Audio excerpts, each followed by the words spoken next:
Somewhere in the Nevada desert, beneath a sky so dark you can see satellites drifting between the stars, sits the most famous secret on Earth. For decades, the government said it didn't exist. Maps showed nothing but empty sand.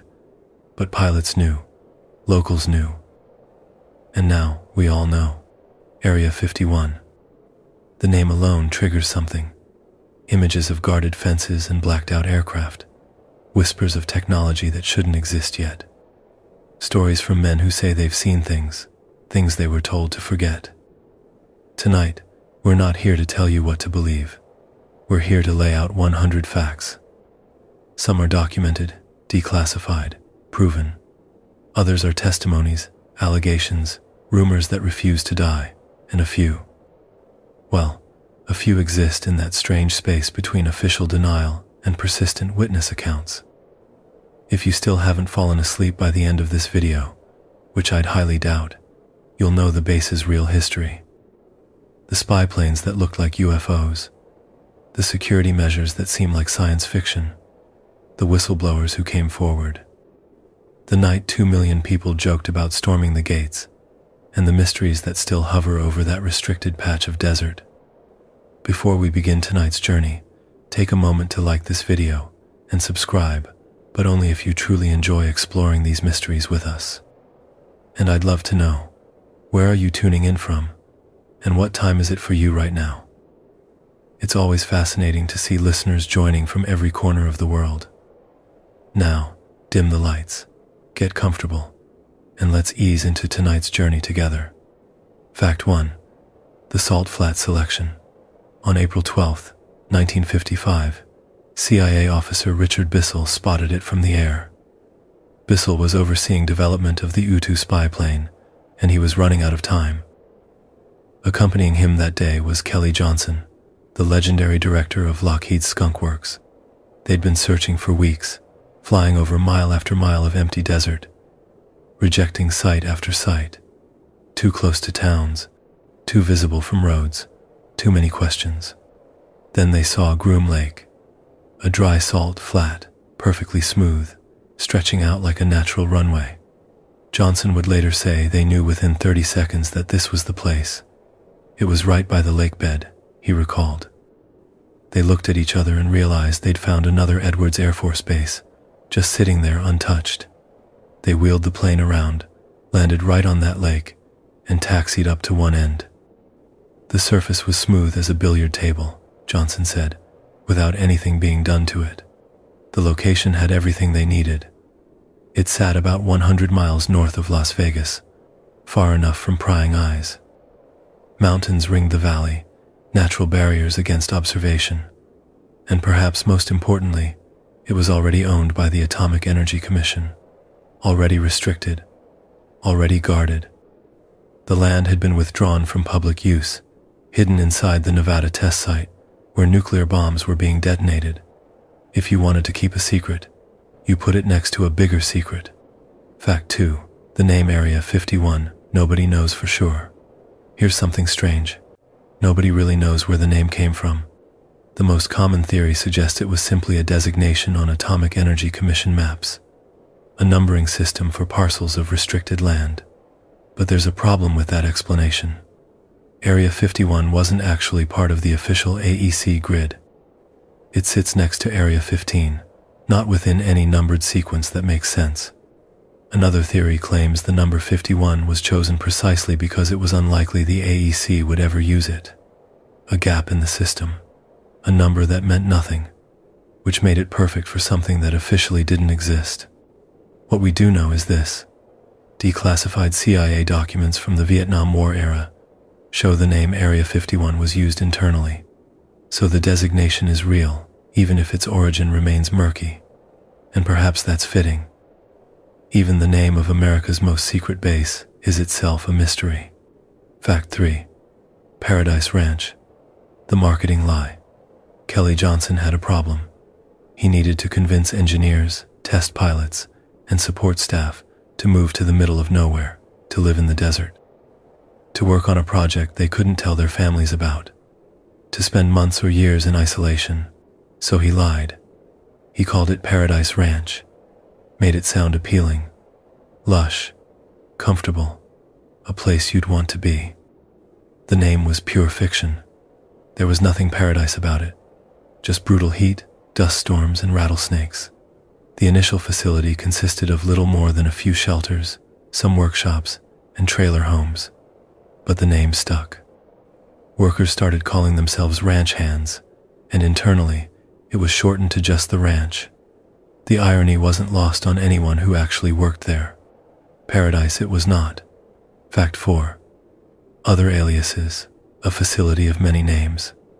Area 51 has worn many names over the decades, each one a layer of operational security. There's Dreamland, which actually started as the approach control call sign for aircraft entering the area. Pilots would radio in using that designation. It sounds almost poetic. Dreamland, like something out of a fairy tale, not a weapons testing facility. The CIA officially called it Homey Airport. The designation shows up in aviation databases as KXTA. Then there's Watertown, an early project name from the 1950s, and of course, Groom Lake, named after the dry salt flat where it sits.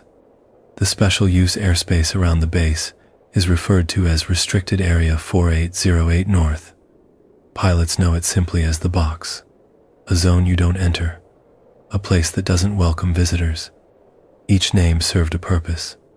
Each one helped maintain the illusion that this place wasn't quite real, that it existed in some bureaucratic limbo between classified project and complete fiction. Fact 5. First construction. Built in months. The speed of construction tells you everything about the urgency. A survey team arrived at Groom Lake on May 4th, 1955. Within hours, they'd laid out a 5,000-foot runway on the southwest corner of the lake bed. They designated a site for a base support facility. That was it. Just marks in the desert. 3 months later, the base was operational.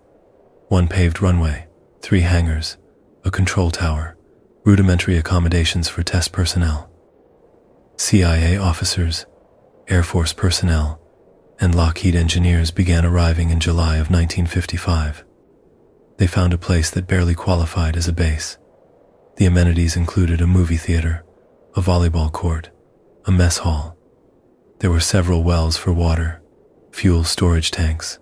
Nothing fancy, nothing comfortable. But it worked. It was remote enough to test the most advanced aircraft in American history. And it was ready in less than 100 days. That kind of speed only happens when national security is on the line. When the Soviets are developing nuclear weapons and you need to watch them from 70,000 feet. Fact 6. Groom Lake's World War II past. The site wasn't completely virgin territory. During World War II, the location had served as Indian Springs Air Force Auxiliary Field. 2 unpaved runways, each 5,000 feet long, had been used for aerial gunnery practice. Pilots would fly training missions, learning how to shoot from moving aircraft. Then the war ended, and the field was abandoned, forgotten. The runways returned to dust. That military history actually made acquisition easier. The land had already been used by the armed forces. There were no civilians to relocate, no towns to compensate. Just an old airfield nobody wanted anymore. Until suddenly, someone did. Fact 7. Mining history. The Groom Range silver. Go back even further, and you find something else. Mines. In 1864, prospectors discovered lead and silver in the southern part of the Groom Range. An English company called Groom Lead Mines limited financed mining operations in the 1870s. They named the district after themselves. Conception Mines, Maria, Willow, White Lake. All of them pulled ore from these mountains. Mining continued until 1918, then started up again after World War II. It finally ceased in the early 1950s, just before the CIA arrived. But the old mine shafts remained. Tunnels bored into the mountains. Dark openings leading underground. Years later, when rumors began circulating about underground facilities at Area 51, some wondered if those old mines had been expanded, repurposed, turned into something else. The government never addressed those rumors. And the old mining tunnels still exist, somewhere in those mountains. Fact 8. The Cold War context, why it mattered. To understand Area 51, you have to understand 1955. The Soviet Union was developing nuclear weapons. They were testing long-range bombers, building intercontinental ballistic missiles, and the United States was terrified, not just concerned, genuinely terrified that the Soviets would achieve nuclear superiority. Spy satellites didn't exist yet. They were still years away from becoming reality. The only way to monitor Soviet weapons programs was to fly over them, to take photographs from the air. But Soviet air defenses were improving. Fighters could reach 40,000 feet. Surface-to-air missiles were in development. The U-2 program was born from that desperation. Build an aircraft that could fly higher than anything else, high enough that Soviet fighters couldn't touch it, high enough that missiles couldn't reach, and test it somewhere nobody would see. That's why Area 51 mattered. That's why it was built so fast, so secretly. Because the alternative was flying blind into a nuclear arms race. And that was unacceptable. Fact 9. Initial size. A growing footprint. The original base covered a rectangular area 6 miles by 10 miles. Modest by military standards. But that was just the beginning. The restricted area quickly grew into what became known as the Groom Box. 23 miles by 25 miles of restricted airspace. No civilian flights, no military training flights, nothing without explicit authorization. The base connected to the Nevada test site's internal road network. Paved roads led south to Mercury and west to Yucca Flat. And Yucca Flat is worth mentioning. 739 nuclear tests were conducted there. Out of 928 total tests at the Nevada test site. So Area 51 sat right next to Ground Zero for America's nuclear testing program. That proximity wasn't accidental. It added another layer of security, another reason for people to stay away. Today, the controlled area is estimated at over 38,000 acres. The base has grown steadily, decade after decade. New hangars, new runways, new facilities we can see from satellites but can't explain. Fact 10. The government's long silence. For 58 years, the United States government refused to confirm Area 51 existed. Reporters asked questions. Researchers filed Freedom of Information Act requests. Pilots saw the base from the air. Locals knew it was there. But officially, it didn't exist. In 1998, the Air Force quietly acknowledged the site. Sort of. They admitted there was an operating location near Groom Dry Lake. The real acknowledgement came on June 25, 2013. The CIA released declassified documents about the U-2 and Oxcart programs. The papers had been requested in 2005 by Jeffrey Richelson of the George Washington University National Security Archive. It took 8 years to process. When they finally arrived, they confirmed what everyone already knew. The U-2 was tested at Area 51. The A-12 was tested there. The base existed. But here's what's interesting. Those documents only covered programs from the 1950s and 60s. Nothing about what happened after. Nothing about current operations. The government acknowledged the base's history while maintaining complete silence about its present. And that silence continues today. The base exists. We know that now. But knowing something exists and being able to reach it are very different things. Area 51 sits behind layers of security that would make a medieval fortress look welcoming. There are the obvious barriers, the ones you can see. And then there are the invisible ones, the sensors, the watchers, the consequences. Fact 11. Exact location, coordinates of secrecy. Area 51 is located in southern Nevada, in Lincoln County, 83 miles north-northwest of Las Vegas. If you were to draw a straight line from the casinos of the Strip to the salt flats of Groom Lake, you'd cross nothing but desert, empty land, mountains and valleys where hardly anyone lives. The base sits at 4,409 feet above sea level. Not particularly high, but high enough that the air is thin and the nights are cold. Groom Lake itself, the dry lakebed that gives the area its alternate name, stretches about 3¾ miles from north to south, 3 miles from east to west at its widest point, a massive natural landing strip. The facility is surrounded by the Emigrant Valley. To the east, you'll find the jumbled hills. To the west, the Groom Range rises up, cutting off the view from that direction. Remote doesn't begin to describe it. You could stand in the middle of this valley and not see another human being for days, which is exactly the point. Fact 12. Restricted airspace. The box. The airspace above Area 51 is designated Restricted Area 4808 North. Pilots call it the box, and you don't fly into the box. Not if you value your career. Not if you value your freedom. No civilian aircraft are allowed. That's obvious enough. But here's what's less known. Even military aircraft aren't permitted without explicit clearance. Training flights for the Air Force happen all around the Nevada Test and Training Range. Fighter jets practicing dogfights, bombers running exercises. But they all know where the boundaries are. Cross into the box, and you're looking at disciplinary action, court-martial, potentially. The restricted airspace doesn't just cover the ground. It extends vertically to space itself, a column of forbidden sky rising straight up from the desert floor, created to prevent reconnaissance, to stop anyone from looking down and seeing what shouldn't be seen. Commercial pilots are explicitly warned in their navigation databases. Do not treat this as a valid destination. It exists on your maps only so you know to avoid it. Fact 13. Orange posts and warning signs.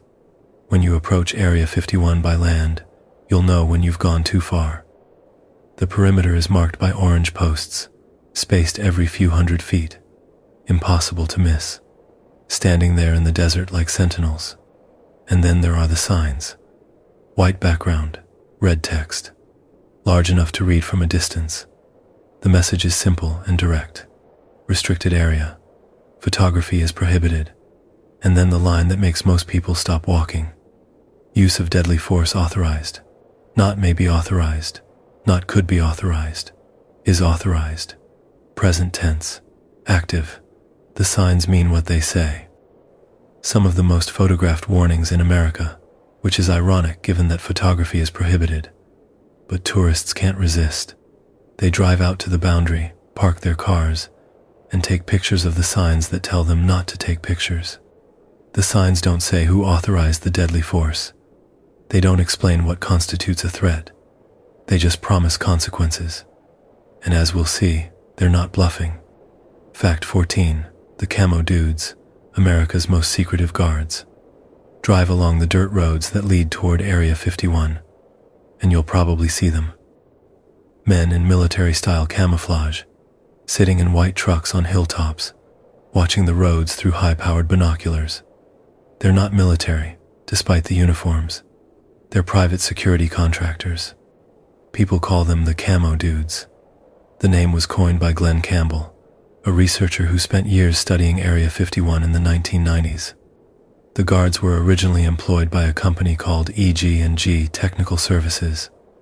Later, the contract went to URS Corporation. Then URS was acquired by AECOM. So officially, they work for AECOM now. But they won't tell you that.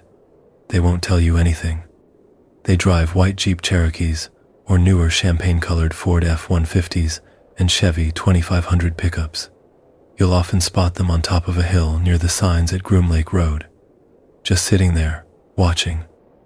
Sometimes they patrol Highway 375 between Groom Lake Road and the town of Rachel, multiple times a night, at all hours.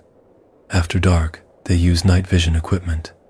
They turn off their headlights and navigate the dirt roads in complete darkness. Their orders, reportedly, are to avoid all contact with civilians if possible. They're observers, deterrents, the outer ring of security. If something escalates beyond their authority, they call in the Lincoln County Sheriff, but they're the first line, the watchers in the desert, and they take their job seriously. Fact 15. Paranoid about faces. The camo dudes have one particular fear: being identified. Rumor has it that if a recognizable photograph of a guard is published, that guard loses his job. Whether that's true or not, they certainly act like it is. They do everything possible to keep you from seeing their faces. If you manage to get close enough with a camera, you'll see them pull down the sun visor in their truck, just casually, like they're blocking the glare, or they'll cover part of their face with their hand, pretending to scratch or rub their eyes. Turn away from the camera. Shift their position so their face is in shadow. One researcher noted that they might be your neighbor, the guy who lives down the street, who tells people he works security at the test site. Vague enough to be true, specific enough to avoid questions. They probably live in Las Vegas, maybe Rachel. They commute to work like anyone else. Except their workplace doesn't officially exist, and if you recognize them in public, they could lose everything. Despite their tough appearance, despite the weapons and the surveillance equipment, they're only the outer security ring. Their authority inside the restricted area is limited. The real security, the inner defenses, are almost certainly Air Force military police. If you're unlucky enough to get past the camo dudes, if you somehow breach the perimeter, you're in real trouble. The kind of trouble that doesn't end with a warning. Fact 16. Motion sensors in the desert. You can't see them, but they're there, buried in the ground around the perimeter. Motion sensors, detecting movement across the desert floor. When you drive down those dirt roads approaching the boundary, you're tripping sensors. The camo dudes know you're coming before you know they're watching. Some people believe the sensors are sophisticated enough to distinguish between an animal and a human being. A coyote crossing the desert won't trigger the same response as a person. The technology exists, and it makes sense they'd use it.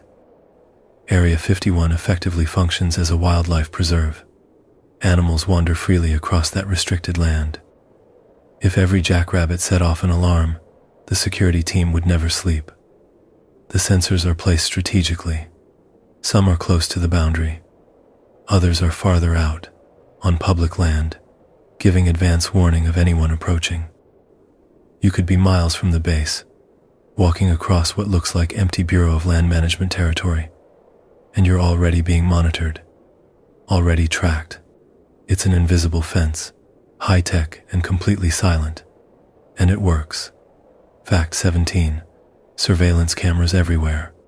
The motion sensors are just the beginning. Starting around 2012, a network of remote-controlled security cameras was installed across the boundary areas. These aren't simple webcams.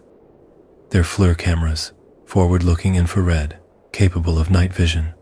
They can see you in complete darkness. At least 9 cameras were positioned in valleys facing Highway 375. That's the so-called extraterrestrial highway, where tourists tend to gather, where people pull over to stare at the mountains and wonder what's behind them.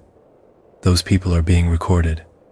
Every car that stops, every person who gets out to take a photograph, all of it captured and logged. Similar cameras were installed at the back gate in 2013, at the Groom Lake Road gate in 2015. Concrete pads were poured to hold the camera towers. Trenches were dug for cables, running miles back to monitoring stations. You can see the pads in satellite imagery, small concrete squares in the middle of nowhere, each one holding a camera pointed at the approaches. You're being watched before you realize you're close, before you see the orange posts or the warning signs.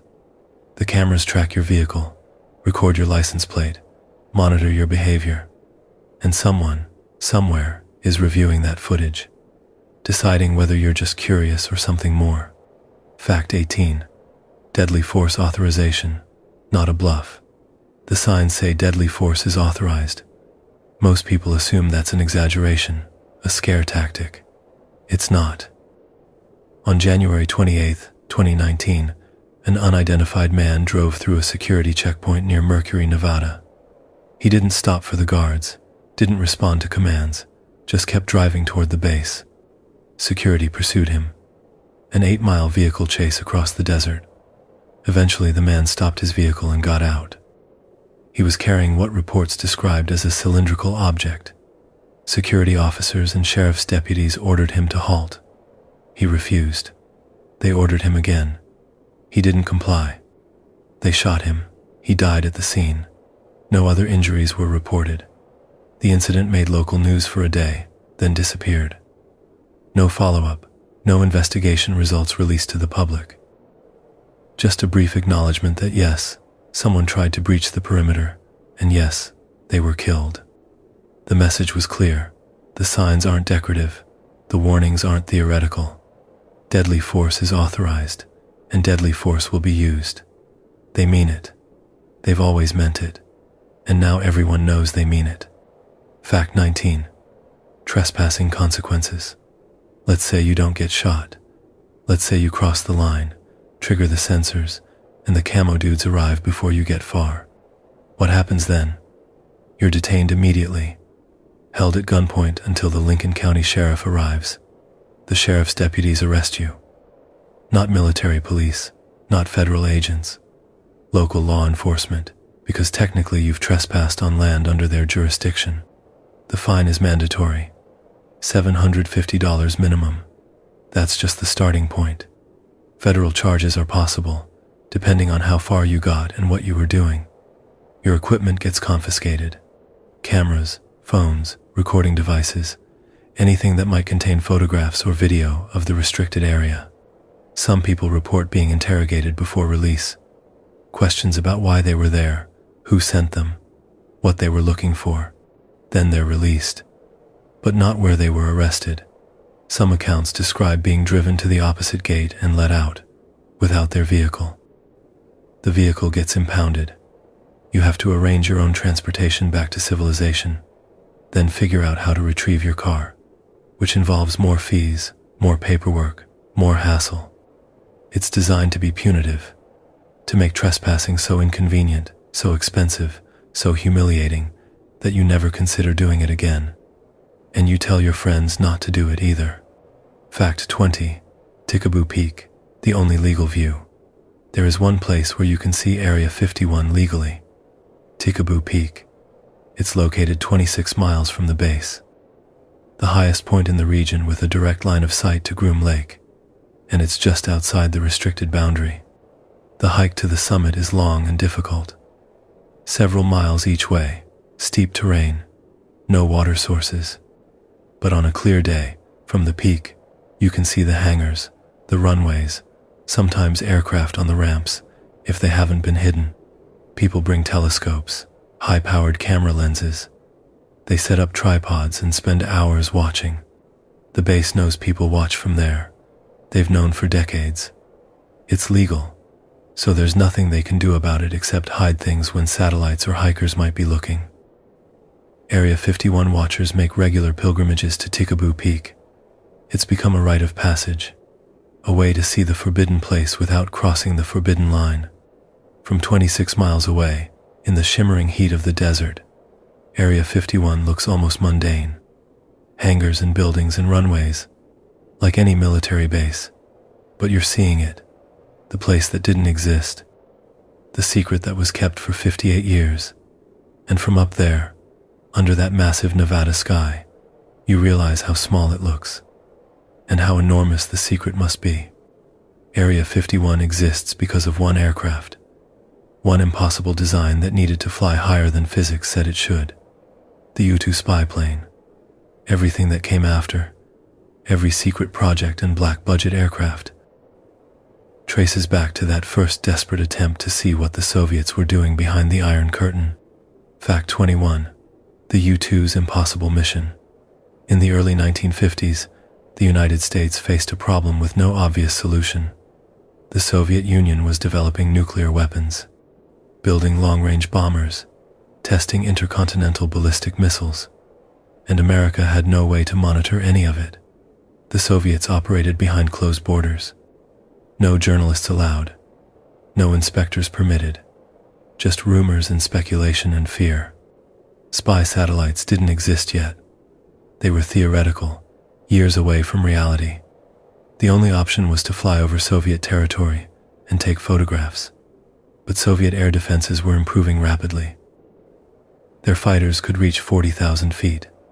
Surface-to-air missiles were in development.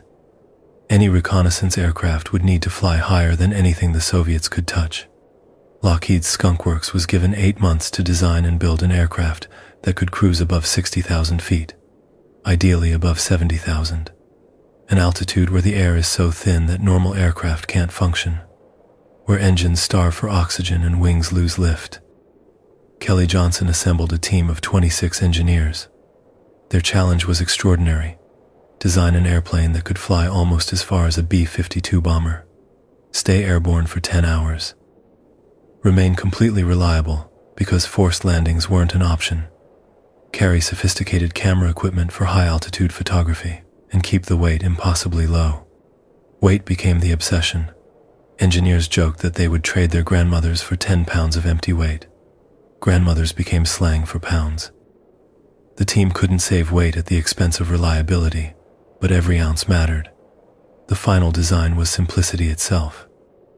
All control surfaces cable-operated, tail section attached with only 3 bolts. The 80-foot wing was essentially 4 big fuel tanks. The interior of the fuselage plain and uncluttered, no wasted space. Fact 22. First flight. An accident. The U-2's first flight happened by accident. August 1st, 1955. Test pilot Tony LaViere was conducting taxi tests on the Groom Lake lakebed, not attempting takeoff, just testing how the aircraft handled on the ground.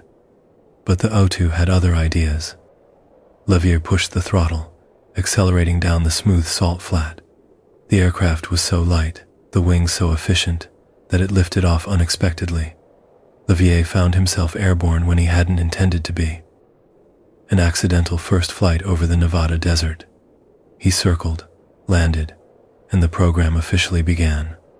Less than a year later, the U-2 was flying over the Soviet Union.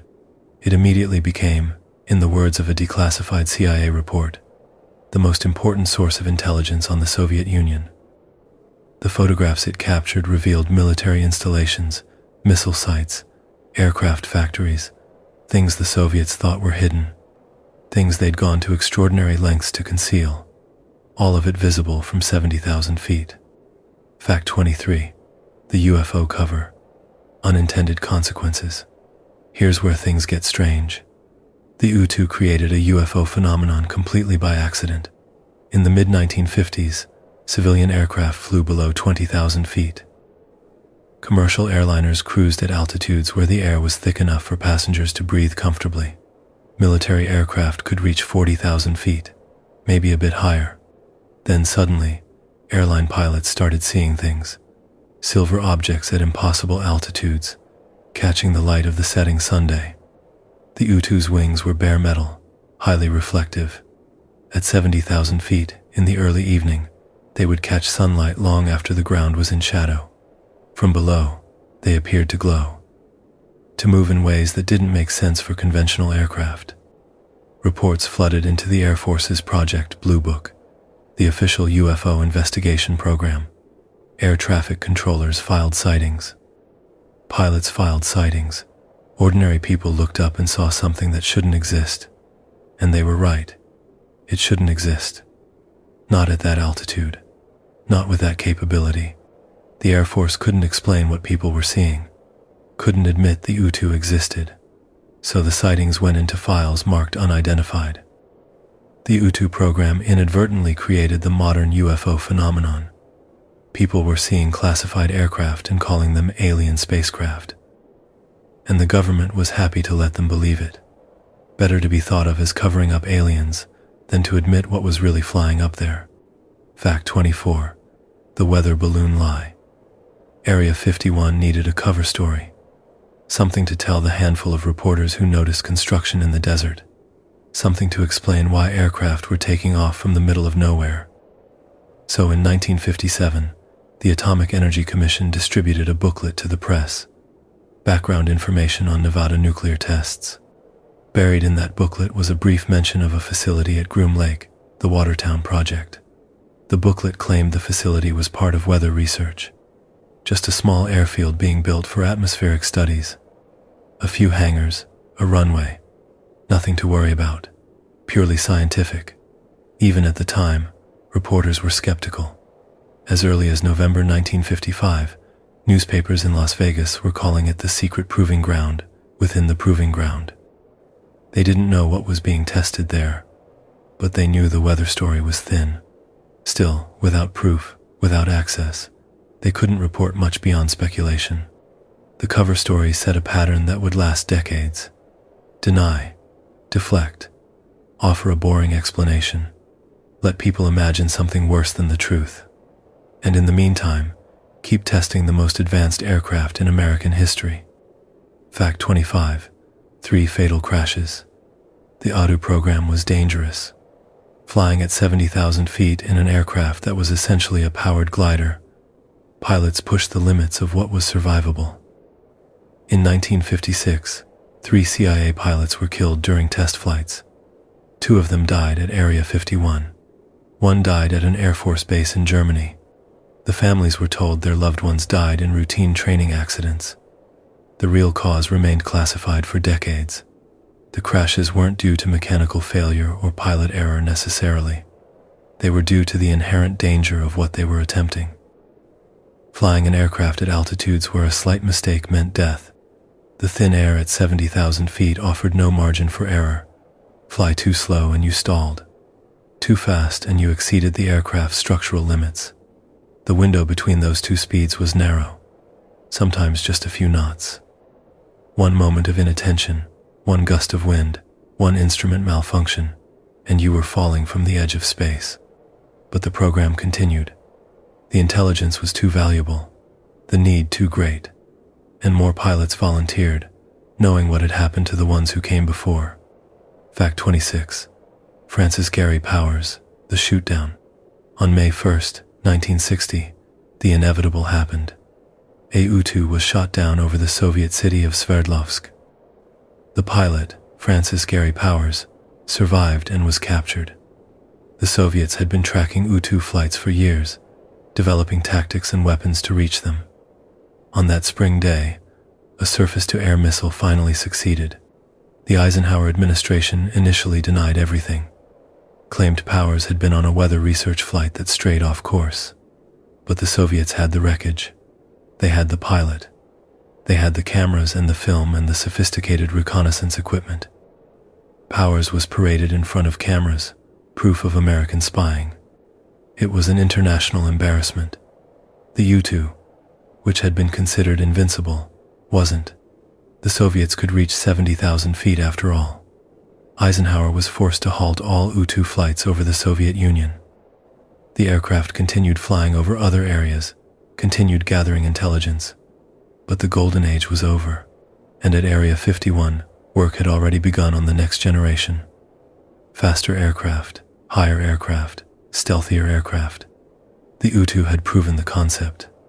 Now they needed something the Soviets couldn't touch, even if they knew it was there. Fact 27. The Angel, code name for U-2. Inside the program, the U-2 was called the Angel. Communications were filled with code words within code words. The aircraft itself was referred to as an article, as if it were just another piece of equipment, nothing special. The pilots were called drivers, like they were operating trucks instead of cutting-edge spy planes. Groom Lake was home plate, the place you returned to after a mission, if you returned at all. Security surrounding the program was described in one document as the highest yet to be maintained in this country, even higher than that of the Manhattan Project. That's a bold claim. The Manhattan Project built the atomic bomb in complete secrecy during World War II. But the U-2 program, according to the CIA's own assessment, exceeded even that level of classification. The Angel flew missions the public wouldn't learn about for decades. Over the Soviet Union, over China, over Cuba, during the missile crisis. Each flight risked international incident. Each photograph revealed secrets adversaries thought were protected. And all of it coordinated from a base that officially didn't exist. Fact 28. Paradise Ranch workers, the original team. The people who built and maintained the U-2 lived in conditions that matched the facility's ironic nickname. Paradise it was not. The initial crew numbered around 150 people, CIA officers, Air Force personnel, Lockheed engineers. They lived in trailer homes in the brutal Nevada desert. Summer temperatures exceeded 100 degrees regularly. Dust storms swept across the lake bed, coating everything in fine powder. The isolation was profound. The nearest town was tiny, the nearest city hours away. For entertainment, they had one movie theater, a volleyball court, a mess hall with limited menu options. There was a reservoir pond about a mile north of the base, surrounded by a few trees. That counted as recreation. But they stayed. They worked impossible hours on an impossible aircraft, knowing they couldn't tell anyone what they were doing. When they went home on leave, their families would ask where they'd been, what they'd been working on. Weather research, they'd say. Atmospheric studies, nothing exciting. And their families would nod, not quite believing, but knowing better than to push. These were the original Area 51 workers, the ones who proved it could be done. That you could keep a secret this big, in a place this remote, for as long as it took. Fact 29, the Skylab incident. Even space wasn't safe. By the 1970s, a new threat emerged. Satellites. In 1974, astronauts aboard Skylab were photographing Earth, conducting surveys, capturing images for scientific research. They accidentally photographed Area 51. The images were reviewed by the National Photographic Interpretation Center. Officials immediately recognized what they were looking at. The photographs were removed from the film rolls and stored in a vault.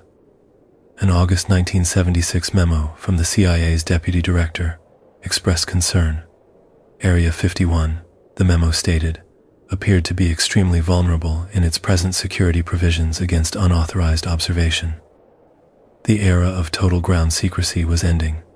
Satellites orbiting overhead could see things no ground-based observer could. Soviet reconnaissance satellites were improving. American commercial satellites would eventually become available to the public. The base could hide from people. It couldn't hide from space. The security protocols would have to adapt. And they did, in creative ways. But the fundamental problem remained. You can't make a military base invisible to satellites. You can only control what those satellites see when they're looking. Fact 30. The declassification. 2013. On June 25, 2013, something remarkable happened.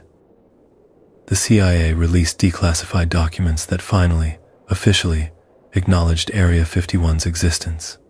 The documents had been requested in 2005 by Jeffrey Richelson, a researcher with the National Security Archive at George Washington University. It took 8 years to process the Freedom of Information Act request.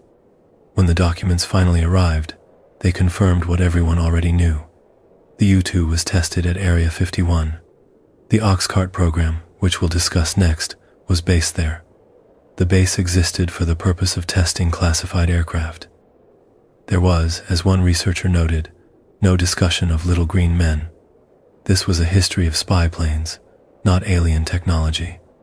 But the documents only covered programs from the 1950s and 60s. Nothing about the 1970s. Nothing about the 80s or 90s. Nothing about current operations. The government had acknowledged Area 51's past while maintaining absolute silence about its present, and that's where things stood. The base exists. It tested aircraft. Some of those aircraft are now declassified. What it's testing today remains locked behind those fences, those cameras, those motion sensors. The past is now public record. The present is still forbidden. The U-2 proved something critical. You could fly high enough to avoid Soviet defenses. But by the late 1950s, the Soviets were improving their missiles, their radar, their ability to reach the edge of space.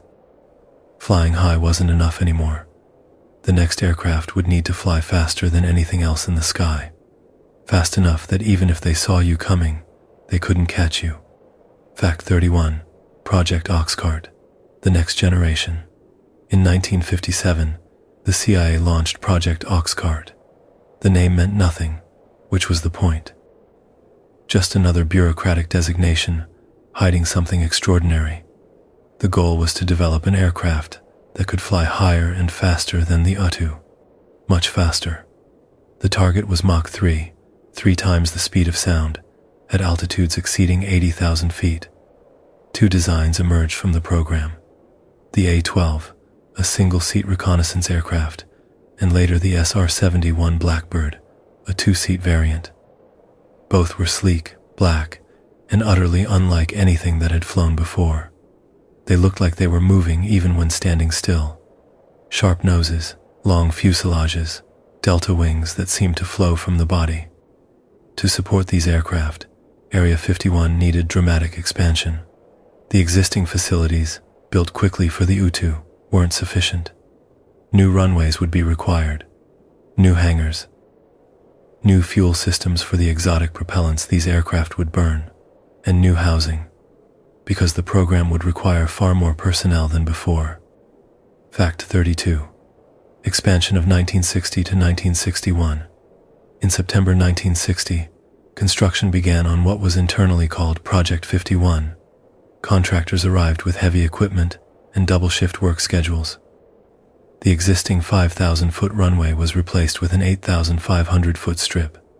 Then, because even that wasn't long enough, they built a 10,000-foot runway diagonally across the southwest corner of the lakebed. 3 surplus Navy hangars were erected on the north side of the base. Hangar 7 was new construction, built specifically for the program. The original U-2 hangars were converted to maintenance facilities and machine shops. Over 130 Babbitt duplex housing units were added for long-term personnel. These weren't trailer homes anymore. These were actual structures meant for people who would be living there for months or years. The base acquired amenities that made it feel less like an outpost and more like a small, isolated town. A larger movie theater, a gymnasium, a baseball diamond, a proper commissary, fire station, control tower, administrative buildings, and critically, a dedicated fuel farm for JP-7, the special high-temperature fuel the new aircraft would require. By August 1961, the essential facilities were complete. Area 51 had transformed from a remote testing site into a full-scale military installation. Hidden, yes, secret, certainly, but permanent, built to last. Fact 33. The Archimedean Spiral. One detail from this era stands out for its ingenuity.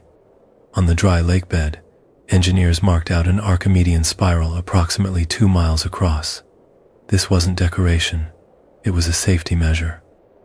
If an A-12 pilot approached the end of the runway and ran out of space, if the overrun wasn't enough, they could follow the spiral. A predetermined abort pattern that would slow the aircraft safely without requiring the pilot to make split-second decisions at supersonic speed. The spiral was visible from space. Anyone with access to satellite imagery could see it.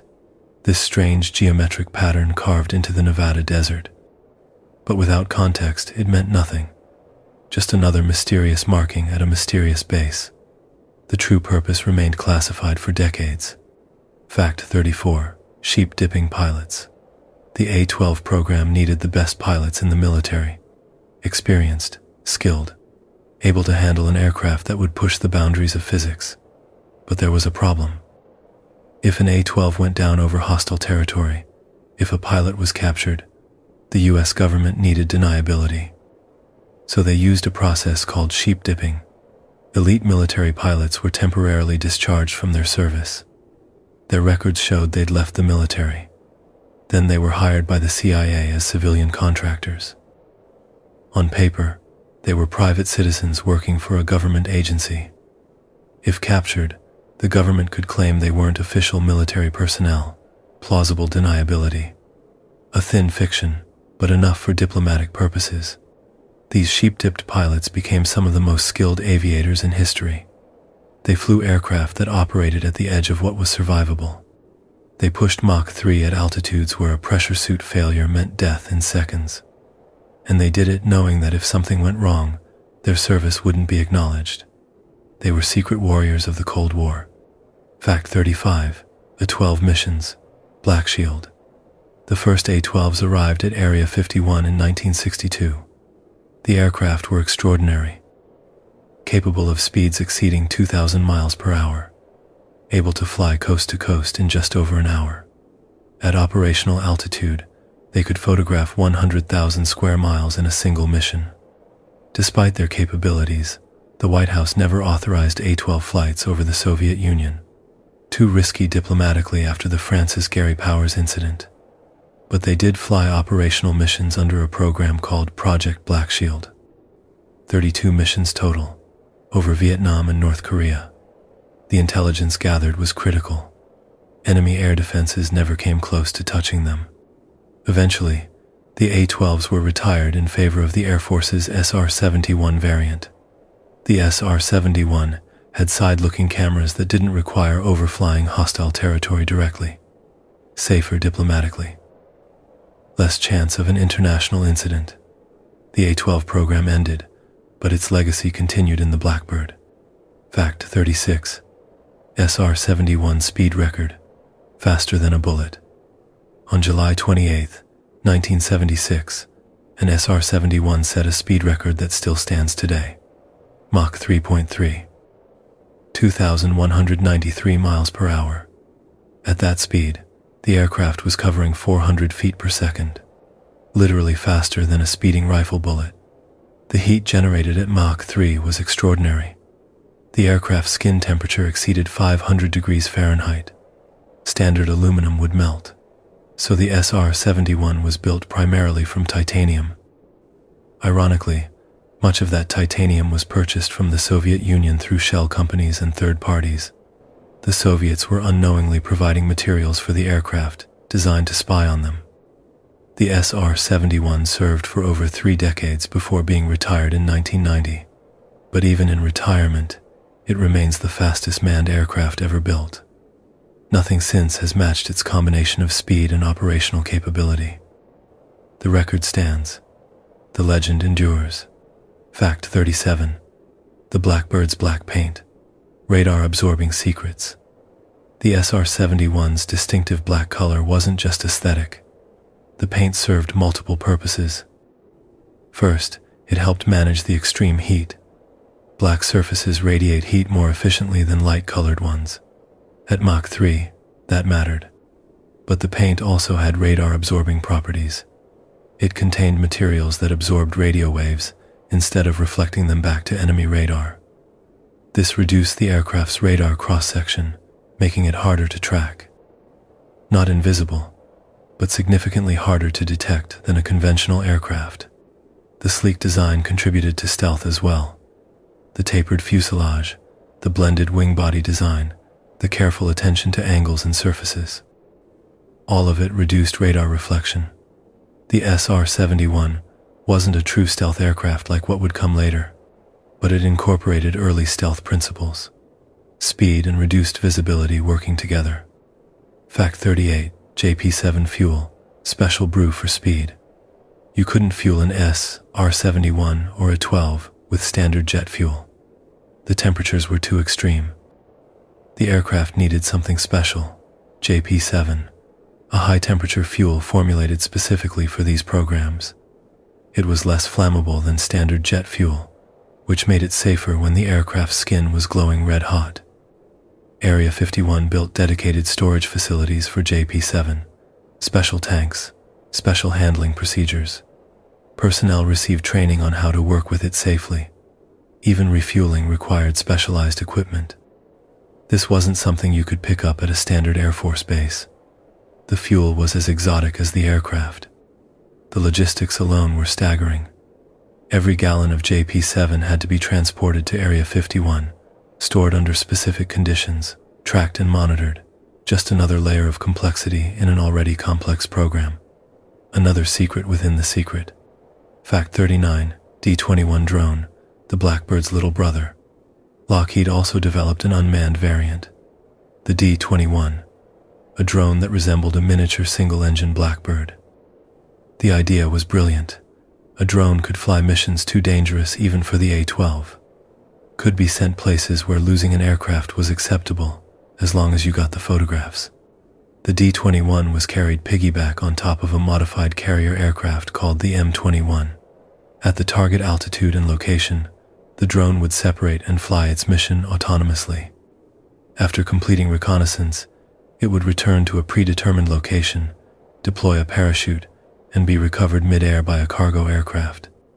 But in 1966, disaster struck during a test launch. A D-21 collided with its M-21 carrier aircraft. Both crew members ejected. One was rescued. The other drowned before help could reach him. Kelly Johnson, the legendary designer who'd created both the U-2 and the Blackbird, canceled the M-21 program immediately. Some risks weren't acceptable. Some prices were too high. The D-21 program continued with B-52 carriers instead, but it never achieved the success hoped for. The tragedy cast a shadow over what should have been another triumph. Innovation always carries risk. Sometimes that risk becomes real. Fact 40. Soviet ash cans. The satellite problem. By the late 1960s, the Soviets had reconnaissance satellites orbiting Earth. Area 51 personnel called them ash cans. A derogatory nickname, comparing sophisticated orbital assets to trash cans. But the nickname couldn't hide the problem. The satellites were real, and they could see the base. The security team adapted. They received regular briefings on Soviet satellite passes. It was like a bus schedule. One radar specialist later recalled. They knew exactly when satellites would be overhead, whether they were infrared or optical, what kind of resolution they had. When a satellite pass was scheduled, aircraft were moved under hangars. Prototype designs were hidden. Sometimes they couldn't clear the flight line in time, so they got creative. They built cardboard cutouts of exotic aircraft designs, put them on the ramp where satellites could see them, placed portable heaters where engines would be, creating infrared signatures. The satellites would photograph fake aircraft while the real project stayed hidden. It was a game, a high-stakes game of deception played between ground and orbit. The Soviets trying to see what was being tested. Area 51 trying to show them anything except the truth. And in the middle of it all, the fastest aircraft ever built were taking off from a base that still, officially, didn't exist. The Blackbird era represented the pinnacle of speed. But speed alone wasn't enough. The next revolution wouldn't be about going faster. It would be about disappearing entirely, about building aircraft that radar couldn't see. That's where Area 51 was heading next. Into the realm of stealth, into shadows that would prove even harder to explain than supersonic spy planes, into technology that would seem, to outside observers, almost alien in its capabilities. Speed had its limits. The SR-71 could outrun anything, but it couldn't hide. Radar tracked it across the sky. The Soviets knew when it was coming, even if they couldn't stop it. But what if you could build an aircraft that radar couldn't see? What if you could make a plane invisible? Not literally invisible to the eye, but invisible to the electronic systems designed to detect it. That was the next revolution, and it happened at Area 51. Fact 41. Have Blue, the stealth breakthrough. In 1977, Lockheed's Skunk Works built two of the strangest aircraft ever to fly. They called them Have Blue. Pale in color, covered with diamond-like faceted surfaces, angular, sharp-edged. They looked nothing like conventional aircraft. They looked, frankly, like they shouldn't be able to fly at all.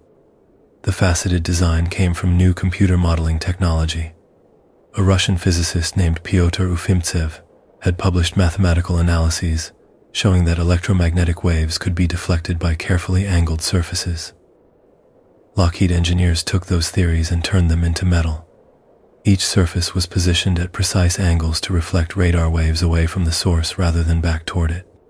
The aircraft were coated with iron ball paint, a radar-absorbent material that converted electromagnetic energy into heat.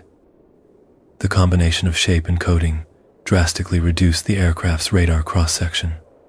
On radar screens, Have Blue appeared smaller than a bird.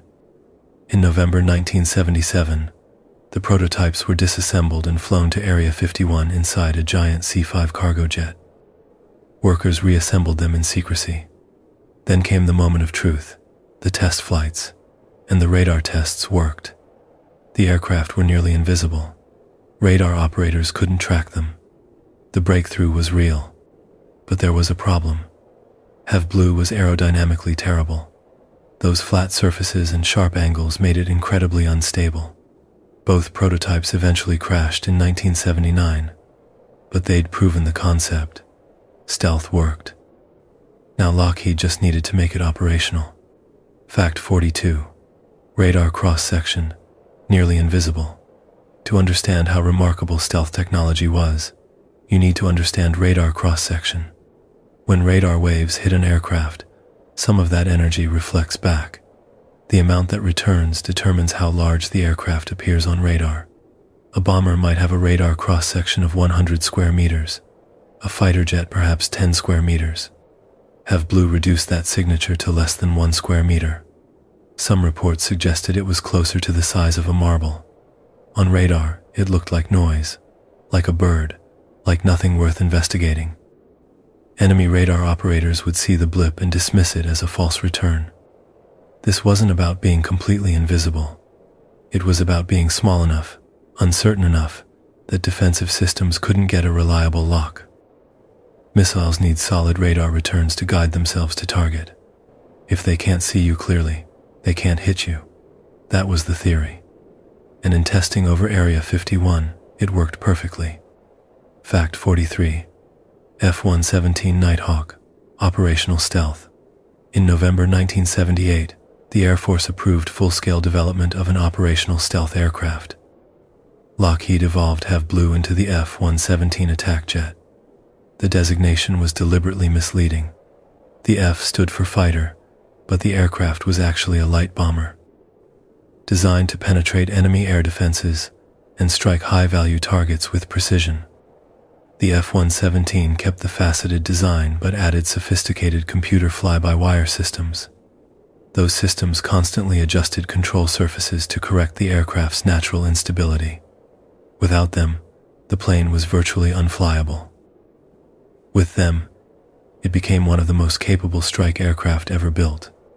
59 F-117s were eventually produced. The first F-117 prototype made its maiden flight at Groom Lake on June 17, 1981. The testing team, designated R-Unit, found a large scorpion in their offices early in the program. They adopted it as their mascot and called themselves the Baja Scorpions. Even in the world's most secretive base, people needed something to rally around.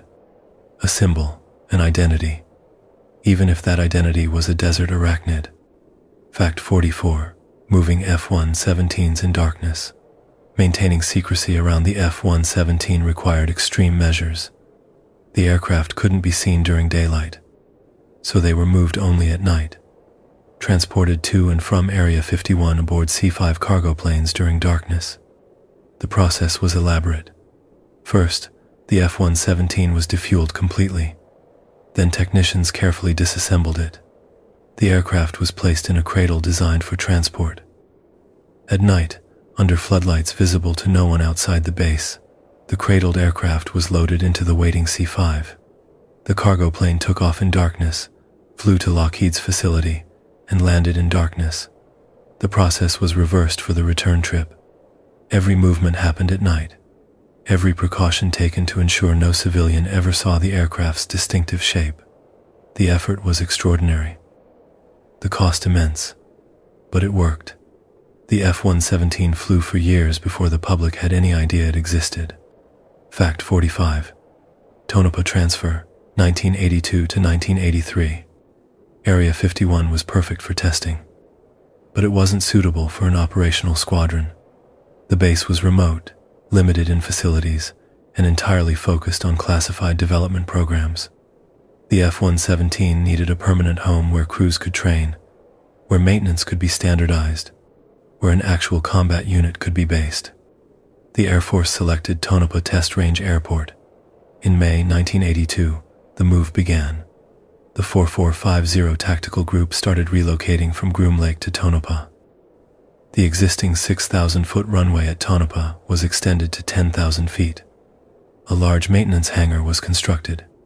Taxiways, concrete aprons, fuel storage, housing, all the infrastructure needed for a functioning airbase.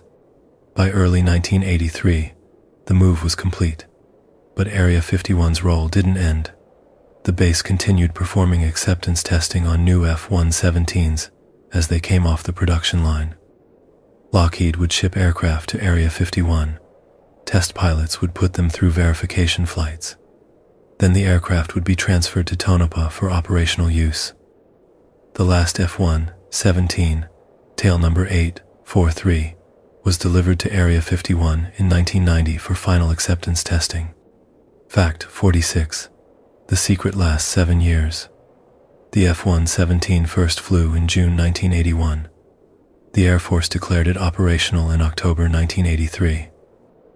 For 7 years, an entire fleet of operational stealth aircraft flew regular missions, and the public had no idea they existed. Not a photograph, not a confirmed sighting, not a leak. 7 years of perfect operational security. In November 1988, the government finally confirmed the F-117 existed. They released the designation and a single grainy photograph. But even then, they revealed almost nothing about its capabilities or where it was based. The public got a name and a blurry image. That was it. How do you keep something that big, secret for that long? Through compartmentalization, through need-to-know restrictions, through the culture of secrecy that had been built at Area 51 over 3 decades. Everyone involved understood the stakes. Everyone knew that loose talk could compromise not just the program, but national security. And so they stayed silent. For 7 years, they kept the secret. Fact 47. Desert Storm debut, 1991. When the F-117 finally went to war, it validated everything. On the opening night of Operation Desert Storm, January 17, 1991, F-117 struck high-value targets across Baghdad. Command centers, communications facilities, air defense headquarters. They flew through the most heavily defended airspace in the world and struck with precision. Iraqi radar couldn't track them effectively. Surface-to-air missiles launched blindly. Anti-aircraft fire filled the sky. But the gunners were shooting at sounds, at guesses, not at solid radar returns. The F-117 fleet flew over 1,000 sorties during Desert Storm. Not a single aircraft was lost to enemy fire. The stealth concept had been proven in the most demanding environment possible, real combat, against a sophisticated integrated air defense system, and it worked flawlessly. The aircraft continued serving through conflicts in Afghanistan and Iraq. It was officially retired in 2008, though as we'll see later, some reportedly still fly. Fact 48. Tacit Blue, the whale. While the Baja Scorpions were testing the F-117, another team worked in secrecy at Area 51. They called themselves the Whalers. Their aircraft was nicknamed the Whale. Its official designation was Tacit Blue. Tacit Blue looked completely different from the F-117, where the Nighthawk was all sharp angles and flat surfaces. Tacit Blue featured smooth, flowing curves, ending in sharp edges. It was an exploration of a different approach to stealth. Instead of faceted surfaces, it used carefully shaped curves to deflect radar. The aircraft was never intended for production. It was a technology demonstrator, a flying laboratory to test concepts that would inform future designs. Much of what was learned from Tacit Blue went into the B-2 stealth bomber. The smooth, curved surfaces that make the B-2 so distinctive trace their lineage back to the Whale flying over Area 51 in the early 1980s. Tacit Blue also tested low-frequency radar systems. Most stealth technology focused on high-frequency radar used by fighters and surface-to-air missiles. But low-frequency radar from ground stations could sometimes detect stealth aircraft. Tacit Blue explored ways to defeat that threat as well. The program remained classified for years after the aircraft stopped flying. Another ghost in Area 51's history. Another project that existed in complete secrecy, contributed to America's technological advantage, then vanished into declassified documents decades later. Fact 49. Bird of Prey, the Klingon. In 1996, Boeing flew a prototype stealth aircraft from Area 51 that looked like something from science fiction. They called it Bird of Prey, named after the Klingon warship from Star Trek. The resemblance was deliberate, upward swept wings, a shape that seemed more alien than terrestrial. Bird of Prey tested several concepts: advanced stealth shaping, new manufacturing techniques using composites, and possibly, according to some reports, an experimental active camouflage system. The idea was to create a visual cloaking effect. Not true invisibility, but a method to blend the aircraft's appearance with the surrounding sky, to minimize its shadow, to make visual detection as difficult as radar detection.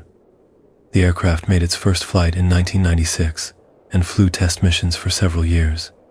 Then it was retired and eventually put on display at the National Museum of the U.S. Air Force. Unusual for an Area 51 project.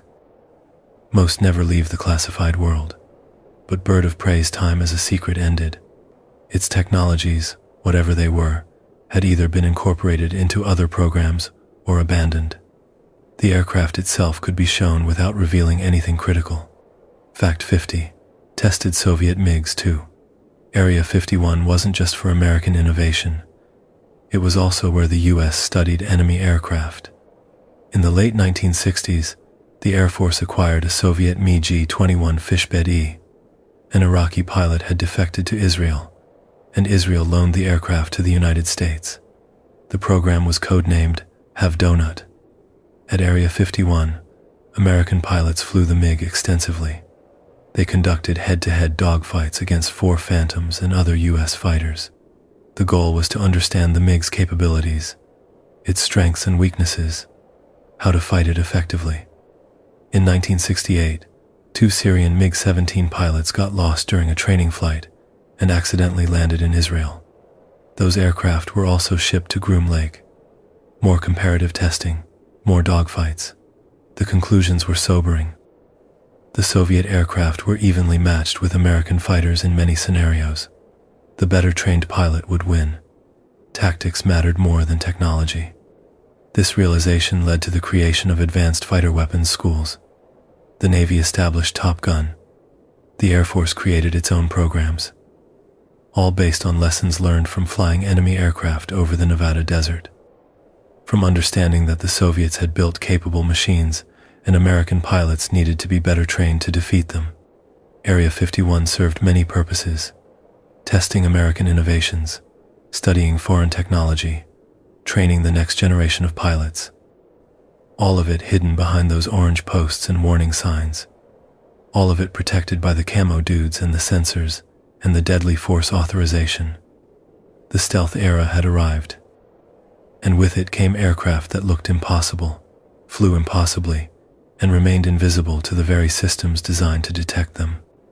For decades, Area 51 remained a rumor. Aviation enthusiasts suspected it existed. Pilots knew it was there.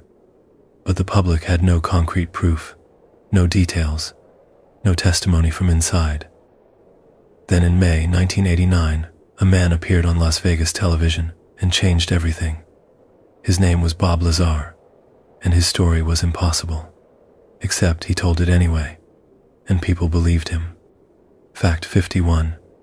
May 1989, the interview that changed everything.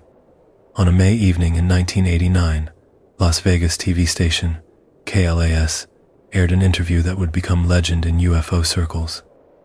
Investigative reporter George Knapp sat across from a man whose face was hidden in shadow, whose voice was disguised. The man used the pseudonym Dennis. And what Dennis said was extraordinary. He claimed to have worked at a facility connected to Area 51, a subsidiary site he called S4.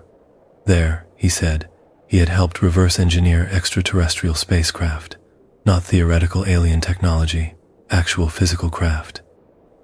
9 flying saucers of extraterrestrial origin, stored in hangars built into a mountainside. His job was to understand their propulsion systems, to figure out how they worked, to see if humans could replicate the technology. The response was immediate.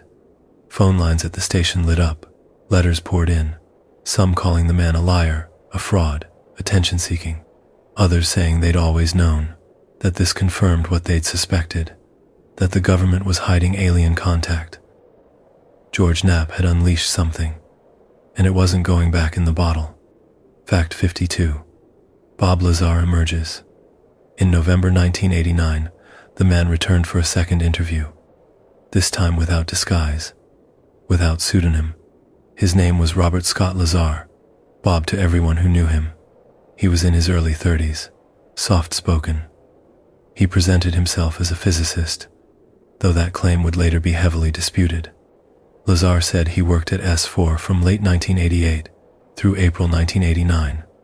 His employer, he claimed, was the United States Navy. He'd been contracted through EG&G, the same company that provided security guards for Area 51. The work was compartmentalized, need to know. But he'd been given briefing documents that described alien involvement in human affairs over the past 10,000 years.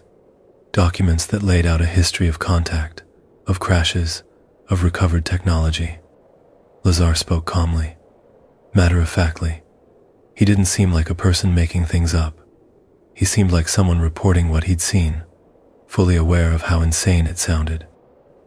And that tone, that casual delivery of the impossible, made people listen. Fact 53. The sport model, Lazar's flying saucer. Of the 9 craft Lazar claimed were stored at S4, he focused on one in particular. He called it the sport model. A disc-shaped craft, smooth and seamless, manufactured from a metallic substance he described as similar to liquid titanium in both appearance and texture. It was small, maybe 30 to 40 feet in diameter. Designed, he said, for short-range reconnaissance rather than long-distance travel. Lazar described seeing the craft during his first visit. He'd walked right past it, reached out, touched the hull. The surface was cool, slightly textured, nothing like conventional aircraft materials. Later, he was taken inside, saw the reactor that powered it, examined the waveguides that, according to Lazar, focused and amplified gravity waves for propulsion. The hangar was built into the side of a mountain, doors camouflaged to match the surrounding terrain. From the air, from satellites, you'd never know it was there. Just another rocky slope in the desert. But inside, Lazar said, were craft that shouldn't exist, technologies that defied known physics, and he'd been brought in to make sense of them. Fact 54. Element 115. The impossible fuel. The most specific claim Lazar made involved the propulsion system. The craft, he said, were powered by element 115. At the time, that element hadn't been synthesized on Earth. It didn't exist on the periodic table. Lazar claimed it was impossible to create something that heavy under terrestrial conditions. The element had to come from a place where super heavy elements could form naturally, somewhere with different physical conditions than Earth. The government, according to Lazar, had about 500 pounds of element 115, recovered from crashes or obtained through other means he wasn't privy to. The element was stable, he said, unlike the unstable isotopes scientists would eventually create. When bombarded with protons in the craft's reactor, it produced antimatter. That antimatter, contained and controlled, generated enormous energy. And somehow, through means Lazar only partially understood, it created gravity waves that could be amplified and directed. In 2003, Russian scientists synthesized element 115. It was added to the periodic table in 2013, given the name moscovium. Believers saw this as vindication. Lazar had described an element that didn't officially exist, and years later, scientists created it. But there's a problem.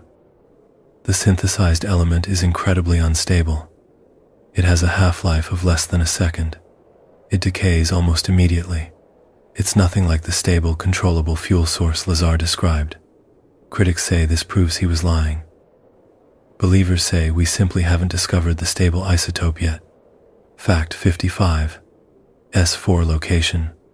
Papoose Lake. Lazar said S4 was located at Papoose Lake, south of Area 51, about 8.5 miles from Groom Lake. The trip there involved a bus with blacked-out windows. He couldn't see where he was going. Just felt the drive, the turns, the 30 minutes it took to get there. When he arrived, he was at a facility built against the side of a mountain. Not underground exactly, but inside it. But up against the side of a little hill, he described it. The hangars were integrated into the terrain. When doors opened, you could see inside. When they closed, they disappeared. Lazar, along with friends Gene Huff and John Lear, later tried to pinpoint the exact location based on his memories. Distances traveled, angles of approach, views of surrounding mountains. They settled on an area near the Papoose Range. But here's the thing. No evidence has ever been found at the proposed location. No unusual structures visible in satellite imagery. No electromagnetic signatures. Nothing that suggests a major underground facility exists there. Believers say that's because it's so well hidden. Skeptics say it's because it was never there. Fact 56. The viewing trips and getting caught. Lazar's story includes a detail that's either incredibly bold or incredibly foolish, depending on your perspective. He brought friends out to the desert on Wednesday nights to watch test flights. He knew the schedule, knew when the craft would be flying. So he took Gene Huff and John Lear to a vantage point and showed them. They saw something. All three reported seeing a glowing disc, maneuvering in ways conventional aircraft couldn't, rising vertically, hovering, accelerating at impossible angles. No sound, just light and motion. They went back multiple times. Then a Lincoln County Sheriff's deputy spotted them, caught the group leaving the area late at night. The deputy reported Lazar to the authorities at the test site, and according to Lazar, that's why he was fired, not for poor performance. Not for security concerns about his work, but because he brought unauthorized civilians to watch classified flight tests. It's a strange story. If Lazar was part of the most secret program in American history, why risk it to show friends? Believers say he was trying to create witnesses to protect himself by going public. Skeptics say it's a convenient explanation for why he has no proof of employment. Either way, the viewing trips became part of the legend. Fact 57. Educational claims don't check out. Lazar claimed master's degrees from MIT and Caltech, physics from MIT, electronics from Caltech, prestigious institutions, the kind of credentials you'd need to work on advanced propulsion systems. But there's no record of him at either school, no enrollment records, no thesis, no professors who remember him, nothing. Lazar says the records were erased, that the government scrubbed his background to discredit him, to make him seem like a liar. But investigators found more than just absence of records. They found evidence he was somewhere else during the times he claimed to be at Caltech. Enrolled at Pierce Junior College. One investigator noted the absurdity. If one can go to MIT, one doesn't go to Pierce. Lazar couldn't name classmates, couldn't describe campus locations in detail, couldn't provide any of the small, verifiable details someone who actually attended would know. A professor he claimed to have studied under at Caltech actually taught at Pierce. The entire educational background appears fabricated, and if that's false, what else might be? Fact 58. Los Alamos connection. Partial truth. One piece of Lazar's story does check out, sort of. In 1982, a local newspaper ran an article about his interest in jet-powered cars. The article called him a physicist working at Los Alamos National Laboratory. That designation appeared in print, and Lazar's name did appear in a Los Alamos phone directory from 1982. So he worked there, right? Well, not exactly. Further investigation revealed he was a technician for a contractor firm, not a physicist, not directly employed by the lab.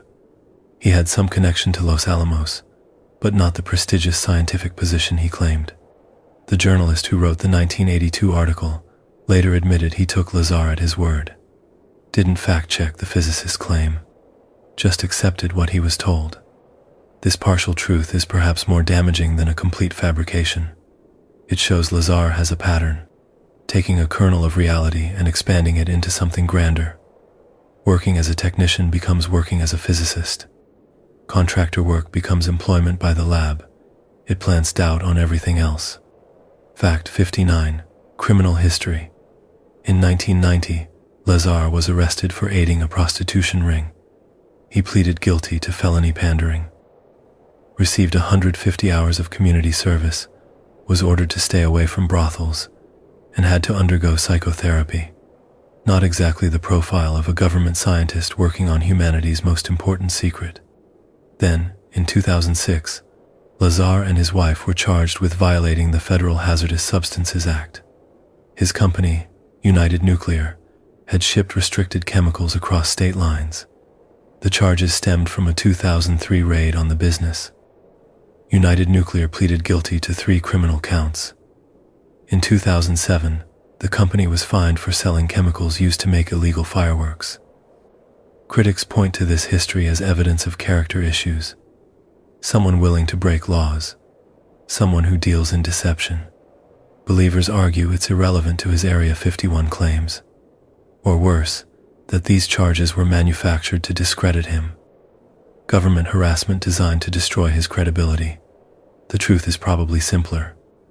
Lazar made bad choices. Whether he also lied about alien spacecraft is a separate question. Fact 60. The legacy. Why Lazar still matters. Bob Lazar's story refuses to die. In 2019, a documentary called Bob Lazar, Area 51, and Flying Saucers appeared on Netflix. Introduced him to a new generation. He appeared on the Joe Rogan podcast, one of the most popular shows on the planet. Millions heard his story. Many believed. Supporters say the closer you get to his inner circle, the more you believe him. His wife believes him. His mother believes him. Friends who've known him for decades say he's consistent, never wavering from the core story. That consistency, they argue, suggests truth. Liars slip up, change details. Lazar hasn't. But investigators point out that almost nothing he said can be verified. He was found to have fabricated his employment, his education, his entire background. One critic stated it plainly. Almost nothing of what he said was true. Still, Lazar's lies propelled Area 51 into the public consciousness, and that's his legacy. Whether he worked at S4 or not, whether he saw alien craft or not, Bob Lazar made Area 51 famous. Before him, it was a rumor among aviation enthusiasts. After him, it was global shorthand for government secrets and hidden technology. The name Area 51 became synonymous with aliens, with cover-ups, with the idea that somewhere in the Nevada desert, the government knows more than it's telling. 35 years later, people still argue about Bob Lazar, still analyze his claims, still search for evidence that supports or refutes his story. He's either the most important whistleblower in history or one of the most successful hoaxers, and we may never know which. The mystery remains. Just like Area 51 itself, hidden, contested, impossible to prove or disprove completely. A perfect match, really. The whistleblower and the base, both wrapped in secrecy, both endlessly debated, both still keeping their secrets. Before Area 51 became famous, there was Roswell. July 1947. A rancher finds debris in the New Mexico desert. The military announces they've recovered a flying disc. Then they take it back, say it was just a weather balloon. And in that contradiction, in that reversal, a legend is born. Years later, Area 51 and Roswell would become forever linked in the public imagination. Two mysteries that seem connected, two secrets that might be one. Fact 61, July 1947, something falls in Roswell. In June or early July of 1947, a rancher named W.W. Brazel was checking his property about 80 miles northwest of Roswell, New Mexico. He found something scattered across his land. Debris. Wreckage of some kind. He described it as bright wreckage made up of rubber strips, tinfoil, and rather tough paper, along with sticks, metallic-looking, lightweight, shredded across the gravel and sagebrush. Brazel didn't know what to make of it. He collected the debris on July 4th and took it to town 3 days later, delivered it to Sheriff George Wilcox. The sheriff was equally puzzled, so he contacted Colonel Butch Blanchard, commander of the Roswell Army Airfield's 509th Composite Group. The military came to investigate, And that's when things got strange. Fact 62. The flying disc announcement. On July 8, 1947, the Roswell Army Airfield issued a press release that made headlines worldwide. The intelligence office of the 509th Bombardment Group at Roswell Army Airfield announced at noon today that the field has come into the possession of a flying saucer. Those were the actual words. Flying saucer. Not unidentified object, not unknown debris, a flying saucer. The Roswell Daily Record ran it as front-page news. RAAF captures flying saucer. The story went out on wire services. Papers across the country picked it up. The military had found a flying disc. In 1947, in the midst of a wave of flying saucer sightings across the country, this was enormous news. For about 24 hours, the world believed the military had recovered an alien spacecraft, and then the story changed completely. Fact 63. The weather balloon reversal, 24 hours later. Within a day, the military reversed its position entirely.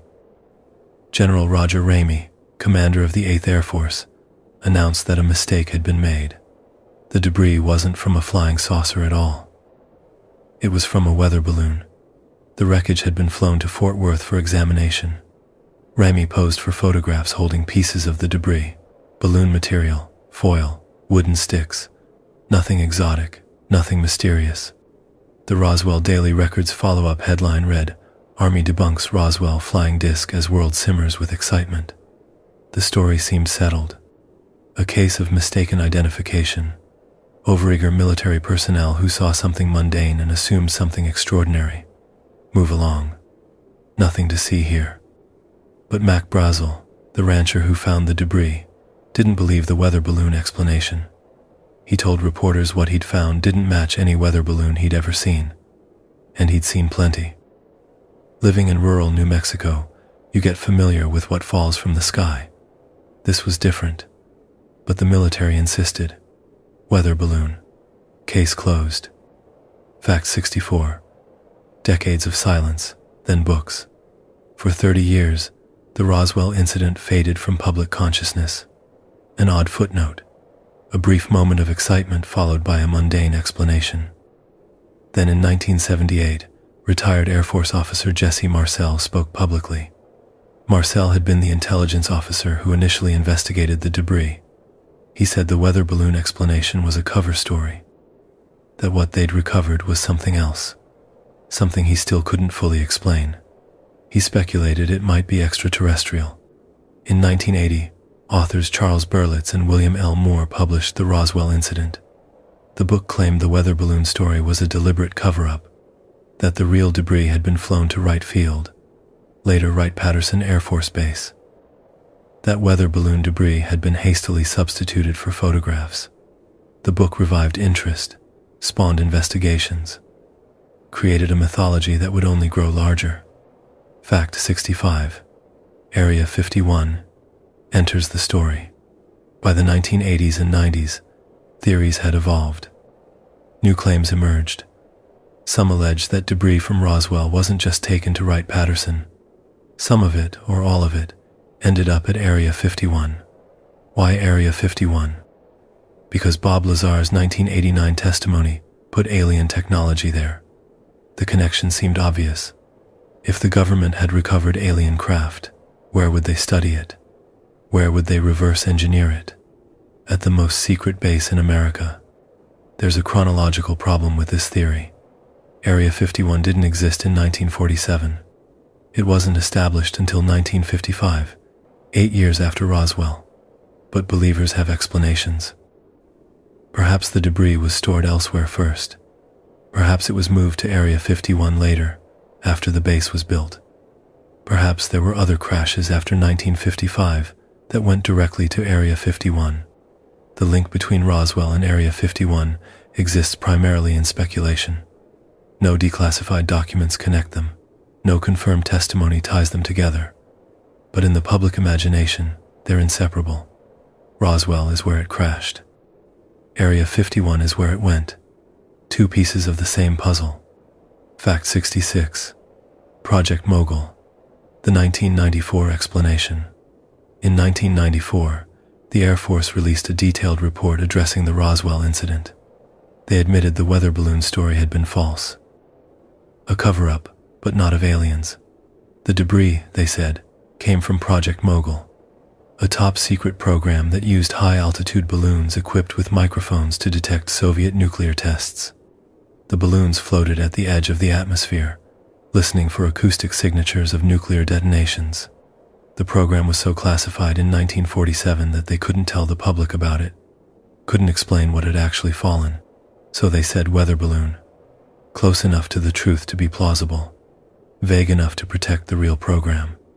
Project Mogul balloons matched the description of the debris: foil, rubber, balsa wood sticks. The materials weren't exotic. They just came from a program the military couldn't acknowledge. The report explained the 1947 incident completely. At least according to the Air Force. UFO researchers remained unconvinced. Fact 67. Alien bodies. The story expands. The original Roswell story was about debris, wreckage, material scattered across a ranch. But by the 1980s, new witnesses were coming forward with different claims. They spoke of alien bodies, small humanoid figures recovered from the crash site. Gray skin, large heads, big eyes, the classic alien appearance. Some claimed these bodies were taken to Wright-Patterson. Others said Area 51. Allegedly, autopsies were performed. The bodies were preserved, studied, stored in underground facilities. But no physical evidence was ever produced. No photographs from 1947. No documents describing biological analysis. Just testimony, decades after the fact, from people claiming to have seen or heard about the bodies. The Air Force's 1997 report offered an explanation for the body stories: crash test dummies. In the 1950s, the Air Force conducted high-altitude parachute tests using anthropomorphic dummies. The dummies were roughly human-sized. They were dropped from balloons and aircraft to test equipment. The report suggested witnesses had consolidated memories, mixed the 1947 debris recovery with the 1950s dummy drops, created false memories of alien bodies. It's a complex explanation. Some found it plausible. Others thought the Air Force was reaching. Either way, the alien body stories became part of Roswell lore. Another layer added to an already complicated mystery. Fact 68. Annie Jacobsen's theory, the Soviet angle. In 2011, journalist Annie Jacobsen published Area 51, an uncensored history of America's top-secret military base. The book contained a startling alternative theory about Roswell. According to an unnamed source, the Roswell craft wasn't alien, it was Soviet. The source claimed to be an engineer with EG&G at Area 51. He said he examined Roswell remnants in 1951. The craft, he alleged, was designed by Nazi doctor Joseph Mengele. Child-size aviators had been surgically altered, enlarged heads and eyes to look alien. Stalin's plan was to create a UFO panic in America, to prove the Soviets could penetrate American airspace and create mass hysteria. The story relied on one source, one person's account. No documents, no corroboration. Jacobsen stood by it, saying her source had nothing to gain and everything to lose by speaking. But critics from both skeptical and UFO communities dismissed it. Too elaborate, too unsupported. Even other crash saucer researchers called it one of the most extreme ideas out there. The theory demonstrates how far Roswell speculation has gone. From weather balloon to alien spacecraft to Soviet psychological operation. Each explanation stranger than the last. Each supported by testimony but not by proof. Fact 69. The government's convenient silence. Roger Lonius, former curator at the Smithsonian's National Air and Space Museum, made an interesting observation. It was better from the Air Force's perspective that there was a crashed alien spacecraft out there than to tell the truth. UFO rumors helped maintain secrecy over real operations. If people were busy chasing aliens, they weren't paying attention to classified aircraft testing. Area 51 benefited from this dynamic. Every UFO sighting near the base could be dismissed. every strange light explained away. The government didn't need to reveal what was actually being tested because people had their own explanations. Explanations that, ironically, protected the real secrets. The Roswell myth served a similar purpose. As long as people believed the government was covering up aliens, they weren't asking the right questions, weren't investigating Project Mogul or other legitimate classified programs. The conspiracy theory became useful, a distraction from actual classified activities. Fact 70. Roswell, today, tourism and museums.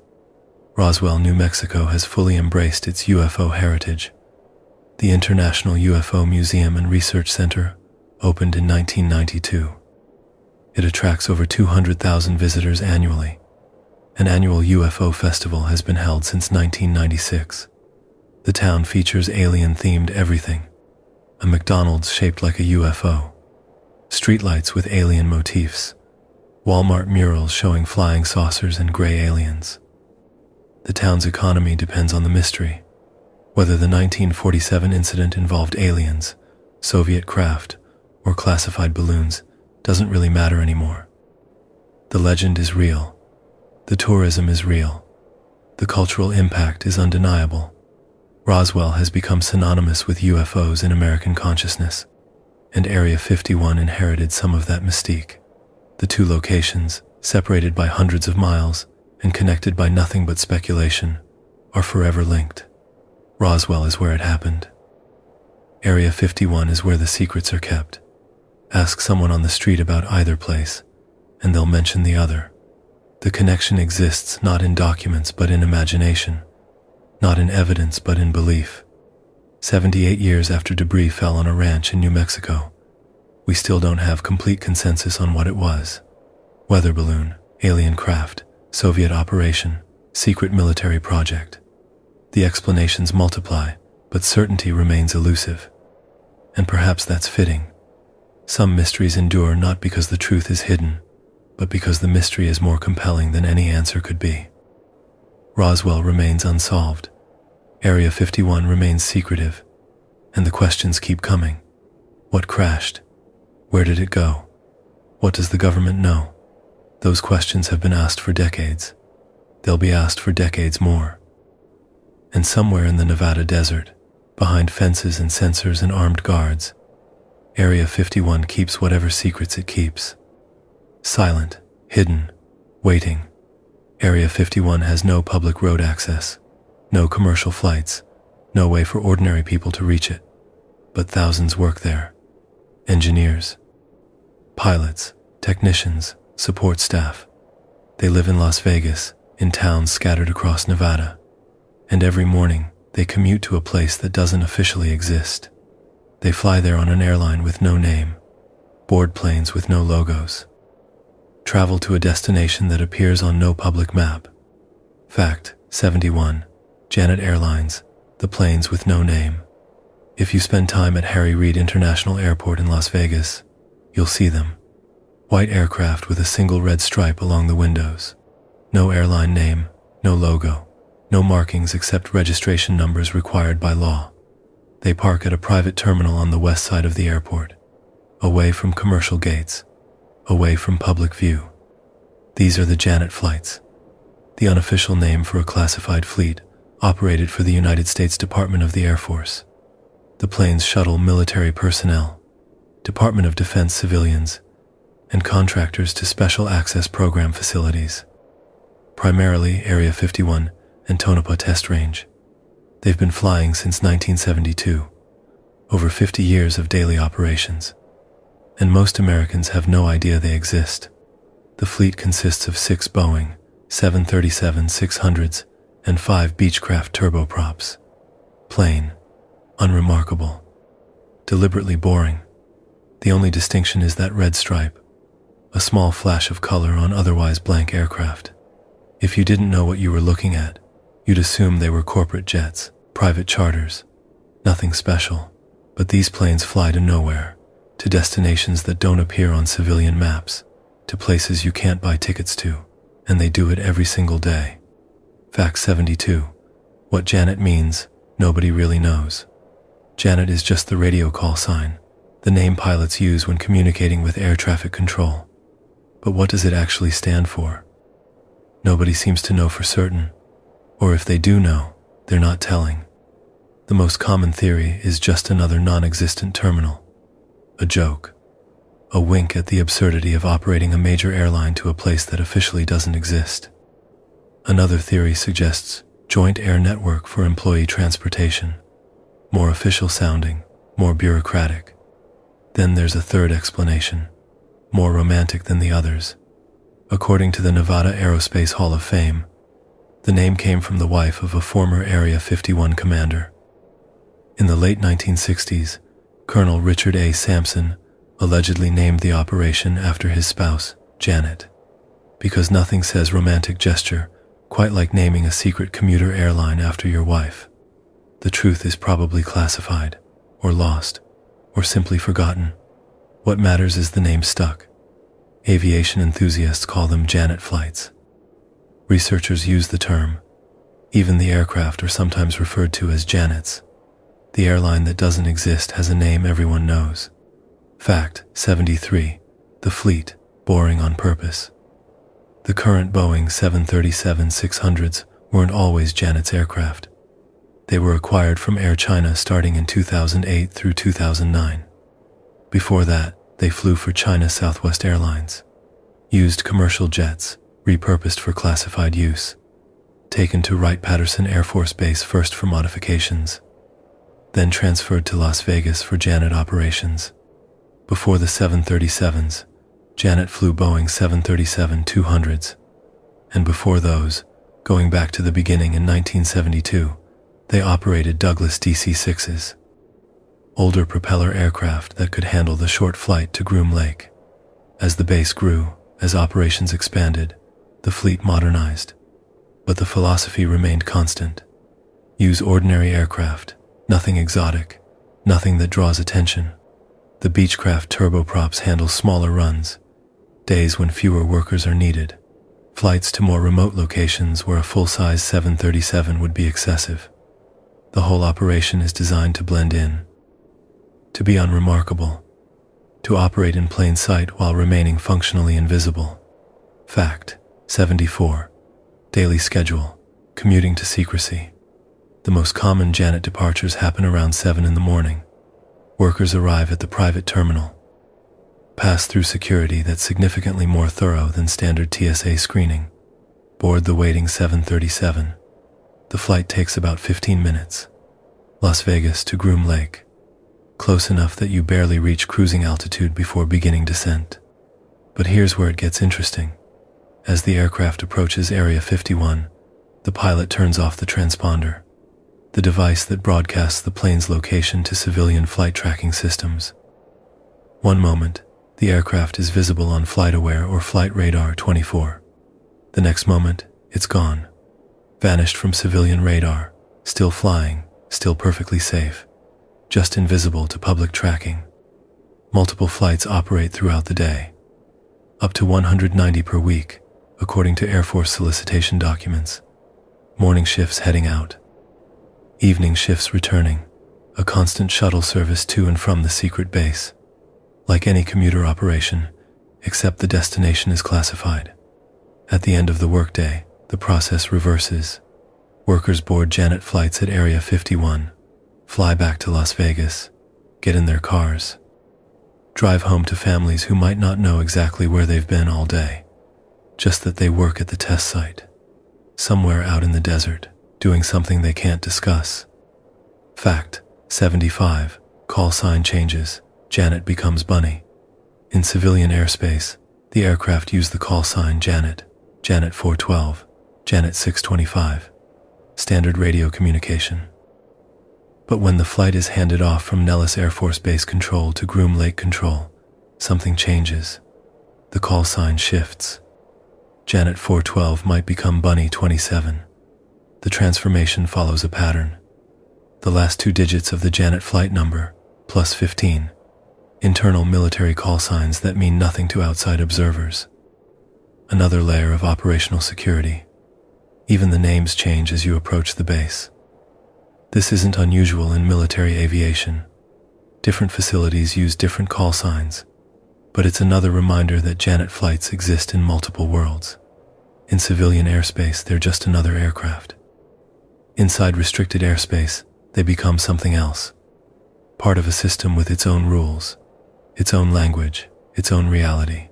Fact 76. Who flies Janet? Clearance required. You can't just apply to be a Janet pilot. The job requires top secret security clearance, extensive background checks, investigations into your personal life, your loyalty, your reliability. The same requirements apply to flight attendants. Even they need clearances typically reserved for military intelligence officers. In 2018, job postings appeared for Janet flight attendants. The requirements were telling. Qualify for and maintain a top-secret government security clearance. Nevada residents preferred. Those with pre-existing clearances given priority. The job description included standard flight attendant duties: monitor passenger comfort, give safety briefings, maintain calm demeanor. But it also required something unusual: the ability to not ask questions. Flight attendants might overhear conversations about classified projects, might see sensitive documents, might observe prototype equipment being transported. They need to know that information won't end up on social media, won't be shared with friends, won't leak to the press. The government needs absolute confidence in their discretion. Ground crew at the Las Vegas terminal require clearances too.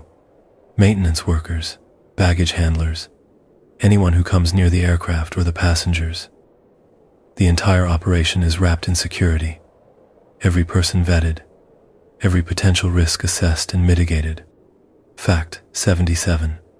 Windows and secrecy. Passengers on Janet flights are forbidden from looking out the windows during approach to Area 51. Window shades must remain down. You're not allowed to see the base's layout. Not allowed to observe the runways, the hangars, the facilities. Even though you're authorized to be there, authorized to work there, you can only see what your specific job requires. Some reports suggest the bus that transports workers from the Janet terminal to their work areas has blacked out windows too. You board the plane in Las Vegas. You land at Area 51. You're driven to your building, and throughout the entire journey, you see only what you're supposed to see. Need to know extends even to geography, even to the simple act of looking outside. This level of compartmentalization seems extreme, but it's standard for classified programs. The less you know beyond your specific role, the less you can reveal if compromised. The less you see, the less you can describe. Security through limitation, through control of information at every level. Fact 78. The terminal that doesn't exist. The Janet terminal at Harry Reid International Airport is real. You can see it if you know where to look. It's on the west side of the airport, away from the main passenger terminals. There's a parking lot for employees, a fence around the perimeter, security cameras monitoring every approach. But you won't find it on airport maps, won't see signs directing you there. It exists in that strange space between public and classified. Workers arrive in the pre-dawn darkness, show their badges at the gate, park, walk to the terminal. The whole operation happens in parallel to normal airport activity. Commercial passengers are checking in for flights to Los Angeles, to Phoenix, to Dallas. And a few hundred yards away, another group is boarding flights to somewhere that officially doesn't exist. You can't request access, can't ask for a tour. If you're there, you're already cleared, already authorized, already part of the secret. And if you're not, well, the terminal simply isn't available to you. It's not hidden, exactly. It's just not for you. Fact 79. Looking for new operator. 2023. In November 2023, the Air Force announced it was seeking a new contractor to operate the Janet fleet. The current operator is Amentum, which acquired the contract through a series of corporate mergers. Originally, the service was operated by EG&G, then URS Corporation, then AECOM, now Amentum. The solicitation revealed interesting details. The new operator would need to be FAR, Part 121 certified. That's the federal aviation regulation covering scheduled air carriers. They'd need to be a member of the Civil Reserve Air Fleet. And they'd need to be capable of operating up to 190 flights per week. Those requirements mean legacy carriers could bid on the contract. United Airlines, American Airlines, Delta. Imagine a major commercial airline operating the Area 51 shuttle, using the same pilots who fly to Denver on Tuesday, flying to Groom Lake on Wednesday. It would be the most unusual route in their network. The destination nobody talks about. The contract details remain classified. We don't know who won, don't know the terms, don't know what modifications might be made to the service, just that somewhere, someone is operating those white planes with the red stripe, flying them every day, maintaining them, crewing them, keeping the commute running. Fact 80. Spotting Janet, aviation enthusiast sport. Despite all the secrecy, Janet flights are easy to spot. They're not invisible. They're just unmarked. Aviation enthusiasts gather at the Las Vegas airport specifically to photograph them. The white planes with the red stripe have become iconic in plane spotting communities. Online flight tracking shows Janet flights, at least the civilian portion. You can watch them take off from Las Vegas, see their flight path heading northeast, then watch them disappear from tracking as transponders switch off. The gaps in the data tell their own story. The places the aircraft go but can't be officially tracked. It's the worst kept secret in aviation. Everyone knows Janet exists. Everyone knows where it goes. Researchers have documented the flights for decades, published photographs, tracked patterns, but officially, it's still classified. Still not publicly acknowledged by the Air Force. Still operating in that gray area between open secret and formal admission, and maybe that's appropriate. Area 51 itself exists in the same space, acknowledged but not discussed, visible but not accessible, known but not understood. The Janet flights are a perfect metaphor, flying in plain sight to a destination that doesn't exist, carrying thousands of workers to a place they can't talk about, operating every single day, regular as clockwork, invisible by being so ordinary that nobody notices. Unless you're looking, unless you're watching, then you see them, the white planes with the red stripe, taking off at dawn, disappearing into the desert, carrying their cargo of secrets to the most famous hidden place in America. In the summer of 2019, a joke became a movement. A Facebook event created in the middle of the night by a bored 20-year-old mall worker somehow captured the world's attention. Over 2 million people said they'd storm Area 51. The US military took it seriously. The FBI investigated, and for a few months, the most secretive base in America became a punchline. And then people actually showed up. Fact 81. June 27, 2019. The post heard round the world. Maddie Roberts couldn't sleep. It was late, June 27, 2019. He'd been watching the Joe Rogan podcast. The episode featured Bob Lazar and filmmaker Jeremy Corbell discussing Area 51, alien technology, government secrets. Roberts was a 20-year-old working at a vape kiosk in a Bakersfield mall. He moderated a Facebook shitposting page, and in his sleepless state, he had an idea he thought was hilarious.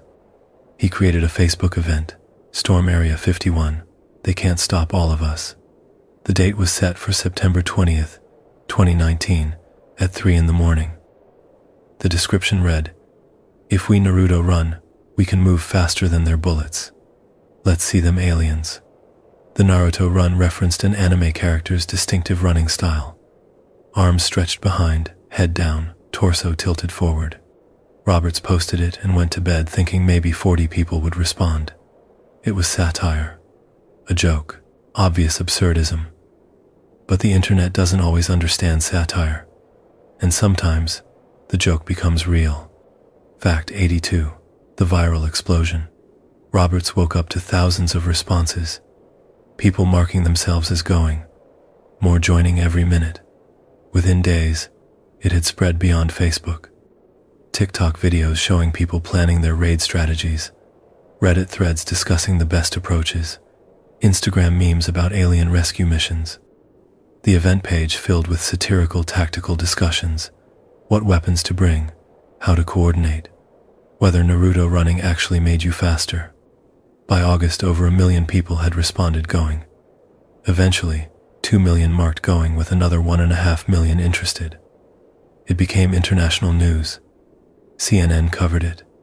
BBC covered it. News outlets from around the world reported on the joke Facebook event that might not be a joke anymore. Brands jumped in. Bud Light released alien-themed beer. Lil Nas X created a remix of Old Town Road about the raid. Copycat events popped up. Storm Loch Ness. Storm the Bermuda Triangle. Storm the Vatican archives. The meme had escaped containment entirely. And Matty Roberts, the mall worker from Bakersfield, was terrified. He'd worried he'd get a visit from the FBI. Now he was certain of it. Fact 83. The FBI shows up. Robert's fear was justified. The FBI did come to his door. Federal agents wanted to know if this was real. Was he actually organizing an assault on a military installation? Roberts insisted it was a joke. Satire, not serious. The agents seemed satisfied but concerned. Because even if Roberts wasn't serious, what if others were? In July 2019, interagency meetings began. Documents later obtained through Freedom of Information Act requests reveal the scope. FBI, Department of Defense, Bureau of Land Management, Nevada Department of Public Safety, local law enforcement from Lincoln County and surrounding areas, all discussing the same question. What if people actually show up? The meetings revealed genuine worry, concerns about domestic terrorists embedding within the crowd. YouTubers caught trying to track the official Area 51 employee bus. Fears of exposure to hazardous materials if protesters breached certain areas. Discussion of nuclear and biological weapon contingencies. This wasn't just security theater. They were preparing for a real scenario. Thousands of people descending on the most protected military installation in America. Fact 84. Air Force warning. Not laughing. While the internet treated it as a meme, the military was deadly serious. Air Force spokeswoman Laura McAndrews issued a public statement. The Air Force would discourage anyone from trying to come into the area where we train American armed forces. Short. Professional. With an undercurrent of, don't try this. Behind the scenes, preparations escalated. Guards at Area 51 were reminded that deadly force was authorized, security protocols reviewed and reinforced. Documents later released mention automated deadly force countermeasures being readied. Whatever those are, they sound ominous. The military eventually spent an estimated $11 million on security for the event. The largest defense operation in Area 51's history. Not for a foreign threat. Not for espionage. For a Facebook event created as a joke by a mall worker who couldn't sleep. That's where we were as a society in 2019. The military spending millions to defend against a meme. Fact 85. Rachel, Nevada braces. Population 54. Rachel, Nevada is the closest town to Area 51. Population estimates vary between 40 and 54 permanent residents. 1 hotel. The Little Alien. 1 bar. 1 gas station. It's not equipped for tourism on any scale, let alone mass tourism. Matty Roberts partnered with Connie West, owner of the Little Alien, to organize an official event.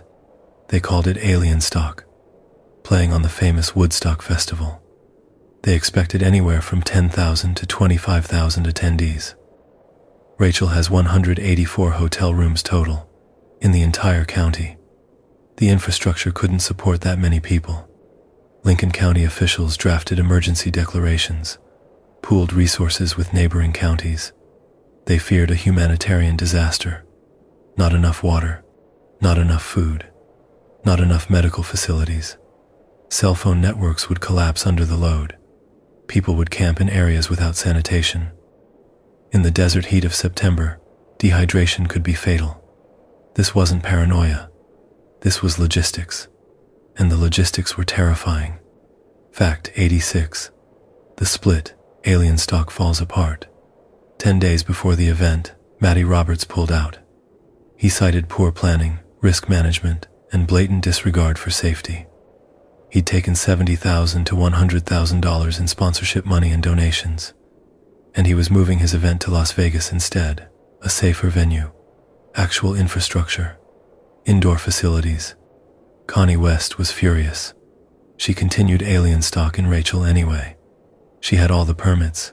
She'd made preparations. Roberts's lawyers sent cease and desist letters about using the name Alien Stock. West ignored them. A second event, Storm Area 51 Base Camp, was planned in nearby Hiko. Now there would be dueling festivals, in towns with minimal resources.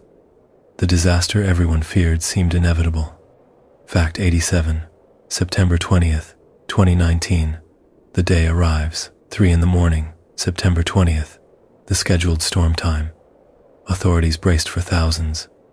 News cameras were positioned, security forces ready, and about 40 people showed up at the gates. Maybe 150 total made the journey to the various entry points over the course of the weekend. Some did approach the gates. A few attempted the Naruto run toward the fence. Guards watched, apparently amused rather than threatened. One attendee later said the guards were laughing, taking photos with visitors. They were really just there as a deterrent. Unbelievably nice, another reported. The feared assault on America's most secret base turned into a photo opportunity. This wasn't the violent mob officials had prepared for. These were people in alien costumes, families, tourists, enthusiasts who wanted to say they'd been there. The apocalyptic scenario never materialized. The invasion was peaceful, almost disappointing in its normalcy. Fact 88, the festivals, actually pretty chill. Alien Stock in Rachel peaked at about 3,000 attendees. Storm Area 51 Base Camp in Hiko drew hundreds. The Las Vegas event Roberts organized attracted over 10,000. People came in alien costumes, tinfoil hats, homemade UFO props. They listened to music, bought merchandise, took selfies. One attendee from Miami described it as breathtaking. A sense of community among everyone here, said another from South Dakota. It started as a joke and now people are getting to know each other. Families attended, older couples. Not the young radical protesters some had feared, just people who wanted to be part of something strange and fun and uniquely American. The running joke among reporters was that there were more porta potties than people at the Rachel event. Infrastructure for 10,000, attendance of 3,000. The disaster that never happened. The humanitarian crisis that turned into a quirky desert party. Fact 89. The arrests, 7 total. Over the entire weekend, 7 people were arrested. Not 700, not 70, 7. The charges, public urination, indecent exposure, alcohol-related offenses. One woman in her 60s was arrested for determined trespassing. The sheriff said she made it clear she was going to cross the line no matter what. It was just something she wanted to do. So they arrested her. 2 men were found inside the perimeter of the base, somewhere in the mountains between gates. Their vehicle stuck in rugged terrain. Authorities were still figuring out how to tow it out days later. One man was reported missing Friday morning, found safe Friday evening. Details weren't released, but his disappearance wasn't believed to be an abduction. Just someone who got lost in the desert. No violence. No weapons incidents beyond one man whose vehicle was stopped with multiple guns, which were seized. No breaches of base security that posed actual threats. The most peaceful near riot in recent memory. The event everyone feared turned out to be, mostly, just people having fun. Fact 90. The aftermath. What it all meant. The Storm Area 51 phenomenon revealed something about our current moment. A Facebook joke can become international news. A meme can force the military to spend $11 million. 2 million people will say they'll do something completely absurd, and a few thousand will actually show up. YouTubers live-streamed the entire event. More people watched online than attended in person. Netflix later made a documentary called Trainwreck, Storm Area 51. The event entered pop culture permanently, mentioned in TV shows, referenced in movies. A moment when the internet's absurdism crashed into physical reality. But what did it actually accomplish? Nothing. In terms of revealing Area 51's secrets, the gates remained closed. The base remained secure. Not a single alien was freed because, of course, there were no aliens to free. Or if there were, they stayed exactly where they'd always been, behind fences and sensors and guards who, this one time, mostly just laughed. What it revealed was something else. The power of collective imagination. The way stories about Area 51 have become part of American mythology. People will travel hundreds of miles, spend money they don't have, just to stand at the edge of the restricted area. Not because they'll see anything, but because they want to be part of the legend, part of the mystery. Area 51's mystique grew stronger, not weaker, from the event. The base weathered the storm, proved it could handle even absurdist threats. And Matty Roberts, the 20-year-old who started it all. He learned what it's like when a joke escapes your control, when satire becomes reality, when 2 million people take you seriously even when you're not serious at all. The military learned something too, that the biggest threat to Area 51 might not be foreign spies or sophisticated reconnaissance. It might be the internet, memes, viral events, the unpredictable chaos of digital culture. You can defend against missiles, you can detect aircraft. But how do you defend against a joke that 2 million people believe? The answer, it turned out, was patience. Let them come, let them take their photos, let them have their party, then let them leave. The secrets stay secret, the base stays secure, and life continues as it always has. In the Nevada desert, behind the fences, where something remarkable is probably still happening, whether anyone storms the gates or not. Area 51 is approaching 70 years of operation. You might think after 7 decades, the secrets would slow down, that the facility would become less active, less important. But satellite imagery tells a different story. Construction never stops. New hangars appear. Mysterious aircraft show up in photographs, then vanish. The base is as busy now as it's ever been, maybe busier. And what they're working on remains as hidden as anything from the Cold War. Fact 91. Construction never stops.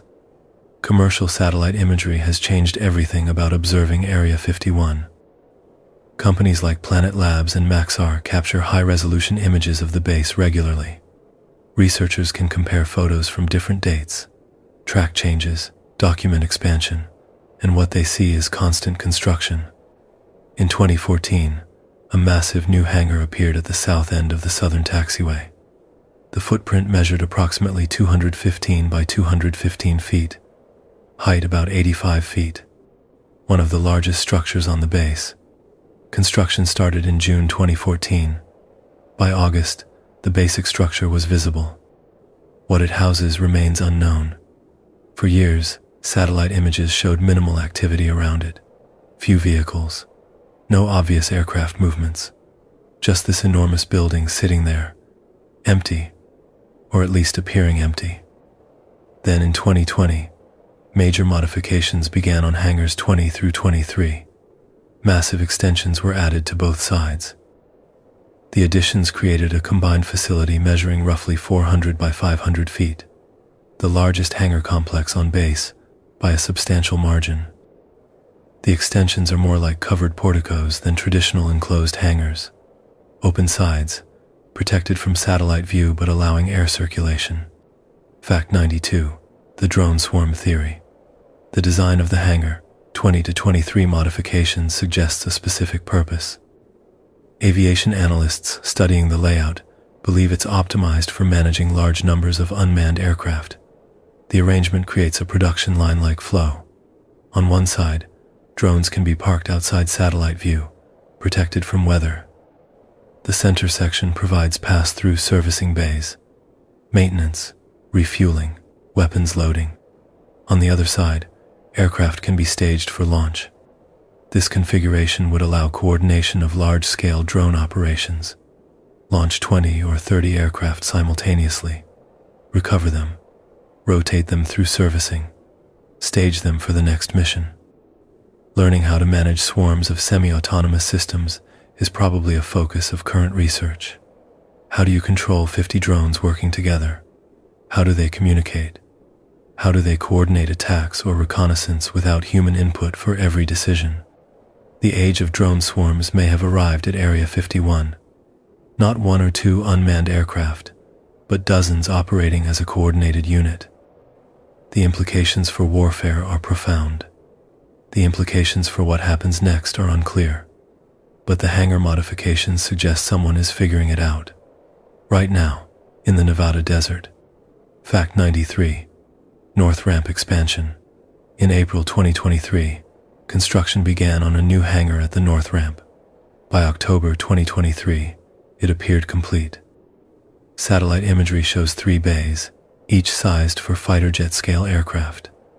Wingspans of 65 to 85 feet. The structure is enclosed, unlike the open-sided modifications elsewhere on base.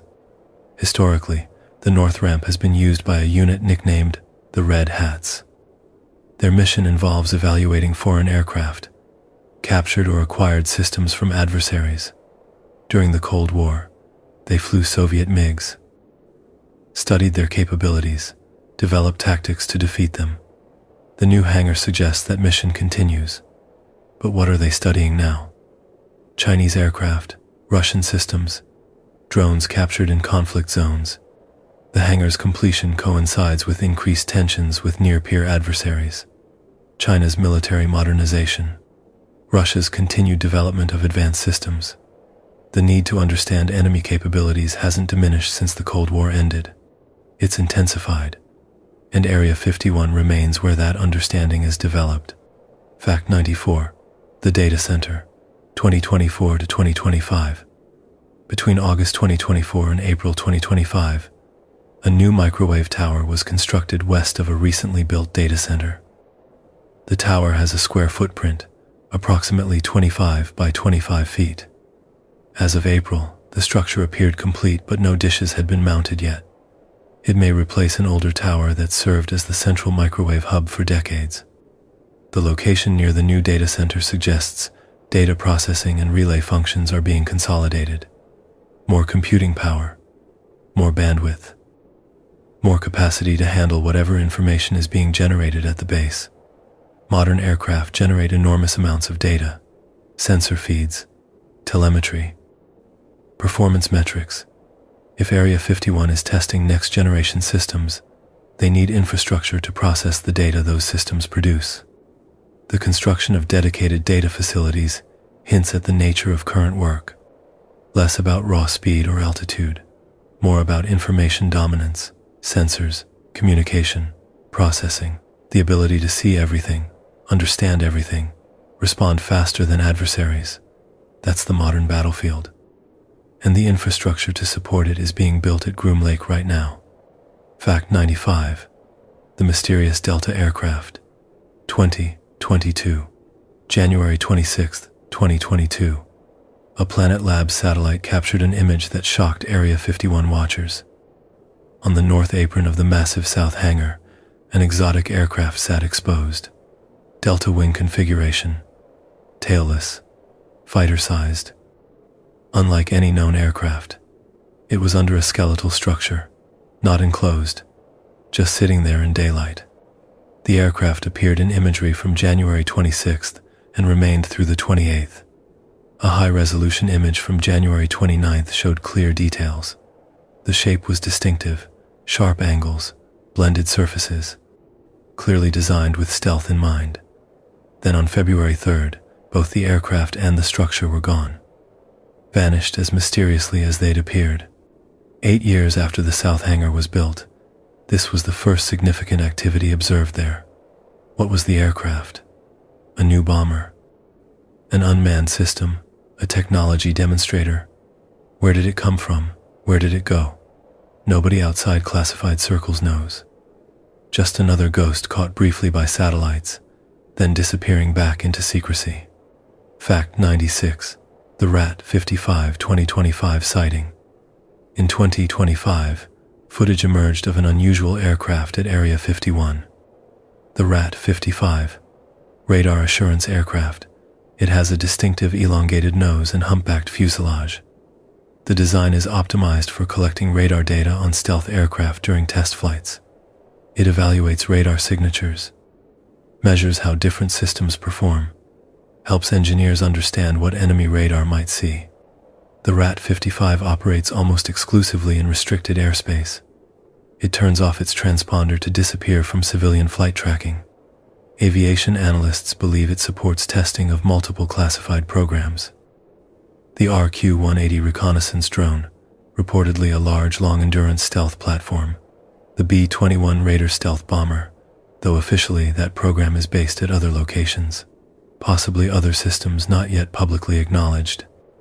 The aircraft's presence suggests active testing of stealth platforms.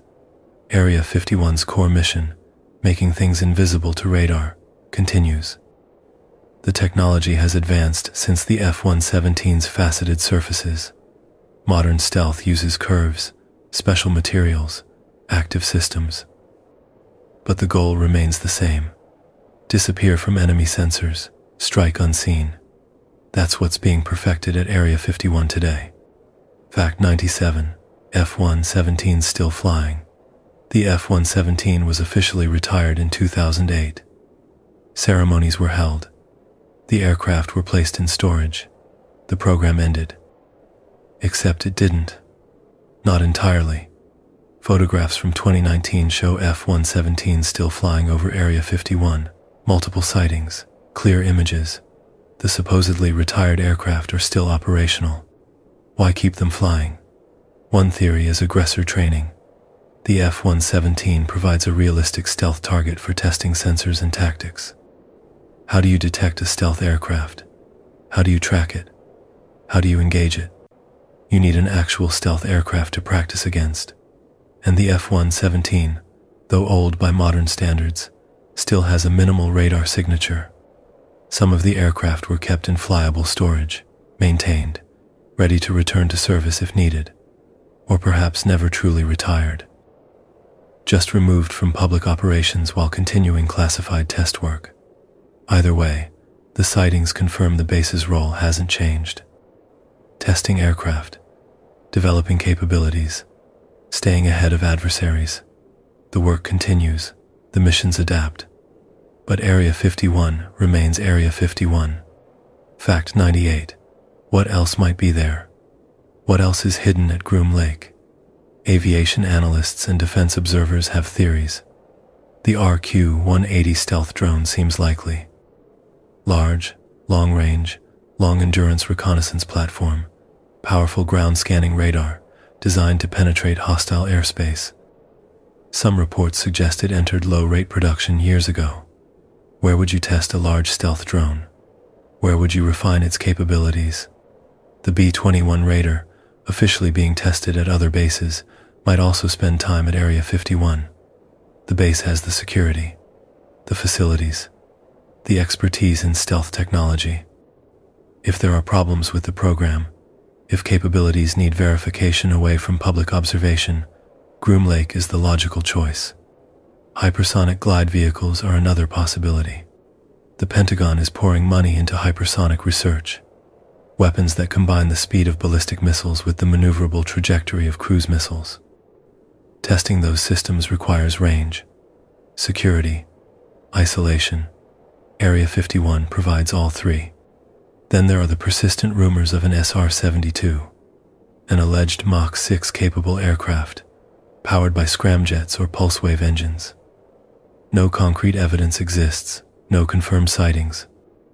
But if such a program exists, if someone is building the next generation of spy plane, where else would they test it? Fact 99. Civilian satellites see everything now. The era of visual secrecy is over. Google Earth shows Area 51 clearly. Commercial satellites image the base daily. Researchers can monitor construction, count aircraft on ramps, track changes in real time. The base is visible in ways it never was during the Cold War. But there are limits to what satellites can see. They capture what's on the surface, what's in daylight, what's not under cover. They don't see inside hangars, don't see what flies at night. Don't penetrate underground facilities if those exist. Modern security isn't about hiding the base. It's about controlling what the base reveals. Hiding aircraft during satellite passes. Conducting sensitive tests during hours when observation is difficult. Keeping the truly revolutionary capabilities under cover. The dance continues. Satellites look down. Base personnel hide what matters, reveal what doesn't. And somewhere in that gap between what's visible and what's secret, the real work happens. The work that still can't be photographed, still can't be discussed, still matters to national security in ways the public won't understand for decades. Fact 100. The future of Area 51. Area 51 is approaching 70 years of continuous operation. Most military bases from the 1950s are closed or repurposed. But not this one. The construction continues. The Janet flights keep flying. The camo dudes keep watching. And the secrets keep accumulating. What does the next 70 years look like? Drone swarms, probably. Artificial intelligence coordinating unmanned systems. Hypersonic weapons that can strike anywhere in minutes. Space planes that operate at the edge of the atmosphere. Technologies we can't imagine yet. Capabilities that will seem as impossible to us as the U-2 seemed impossible in 1955. As long as there are adversaries, there will be a need for advantage. As long as there's competition between nations, there will be classified programs. As long as technology advances, someone needs to push it further than anyone else. And as long as those needs exist, Area 51 will exist, adapting, evolving, testing things that can't be tested anywhere else. The base has survived 7 decades, survived the end of the Cold War, survived the age of satellites, survived Bob Lazar's testimony and the Storm Area 51 meme. It will survive whatever comes next, because it serves a purpose. A need that hasn't changed since Kelly Johnson first landed on that salt flat in 1955. The need to test things in secret, to develop capabilities away from prying eyes. Somewhere in Nevada tonight, under that vast desert sky, something is flying, something we're not supposed to see, something that might change warfare, might change reconnaissance, might change how nations compete. Or maybe it's just another test of something mundane, another iteration of existing technology. The beauty of Area 51 is we don't know, can't know, won't know until decades from now, when today's secrets become tomorrow's declassified history. The orange posts still mark the boundary. The sensors still detect movement. The camo dudes still watch from hilltops.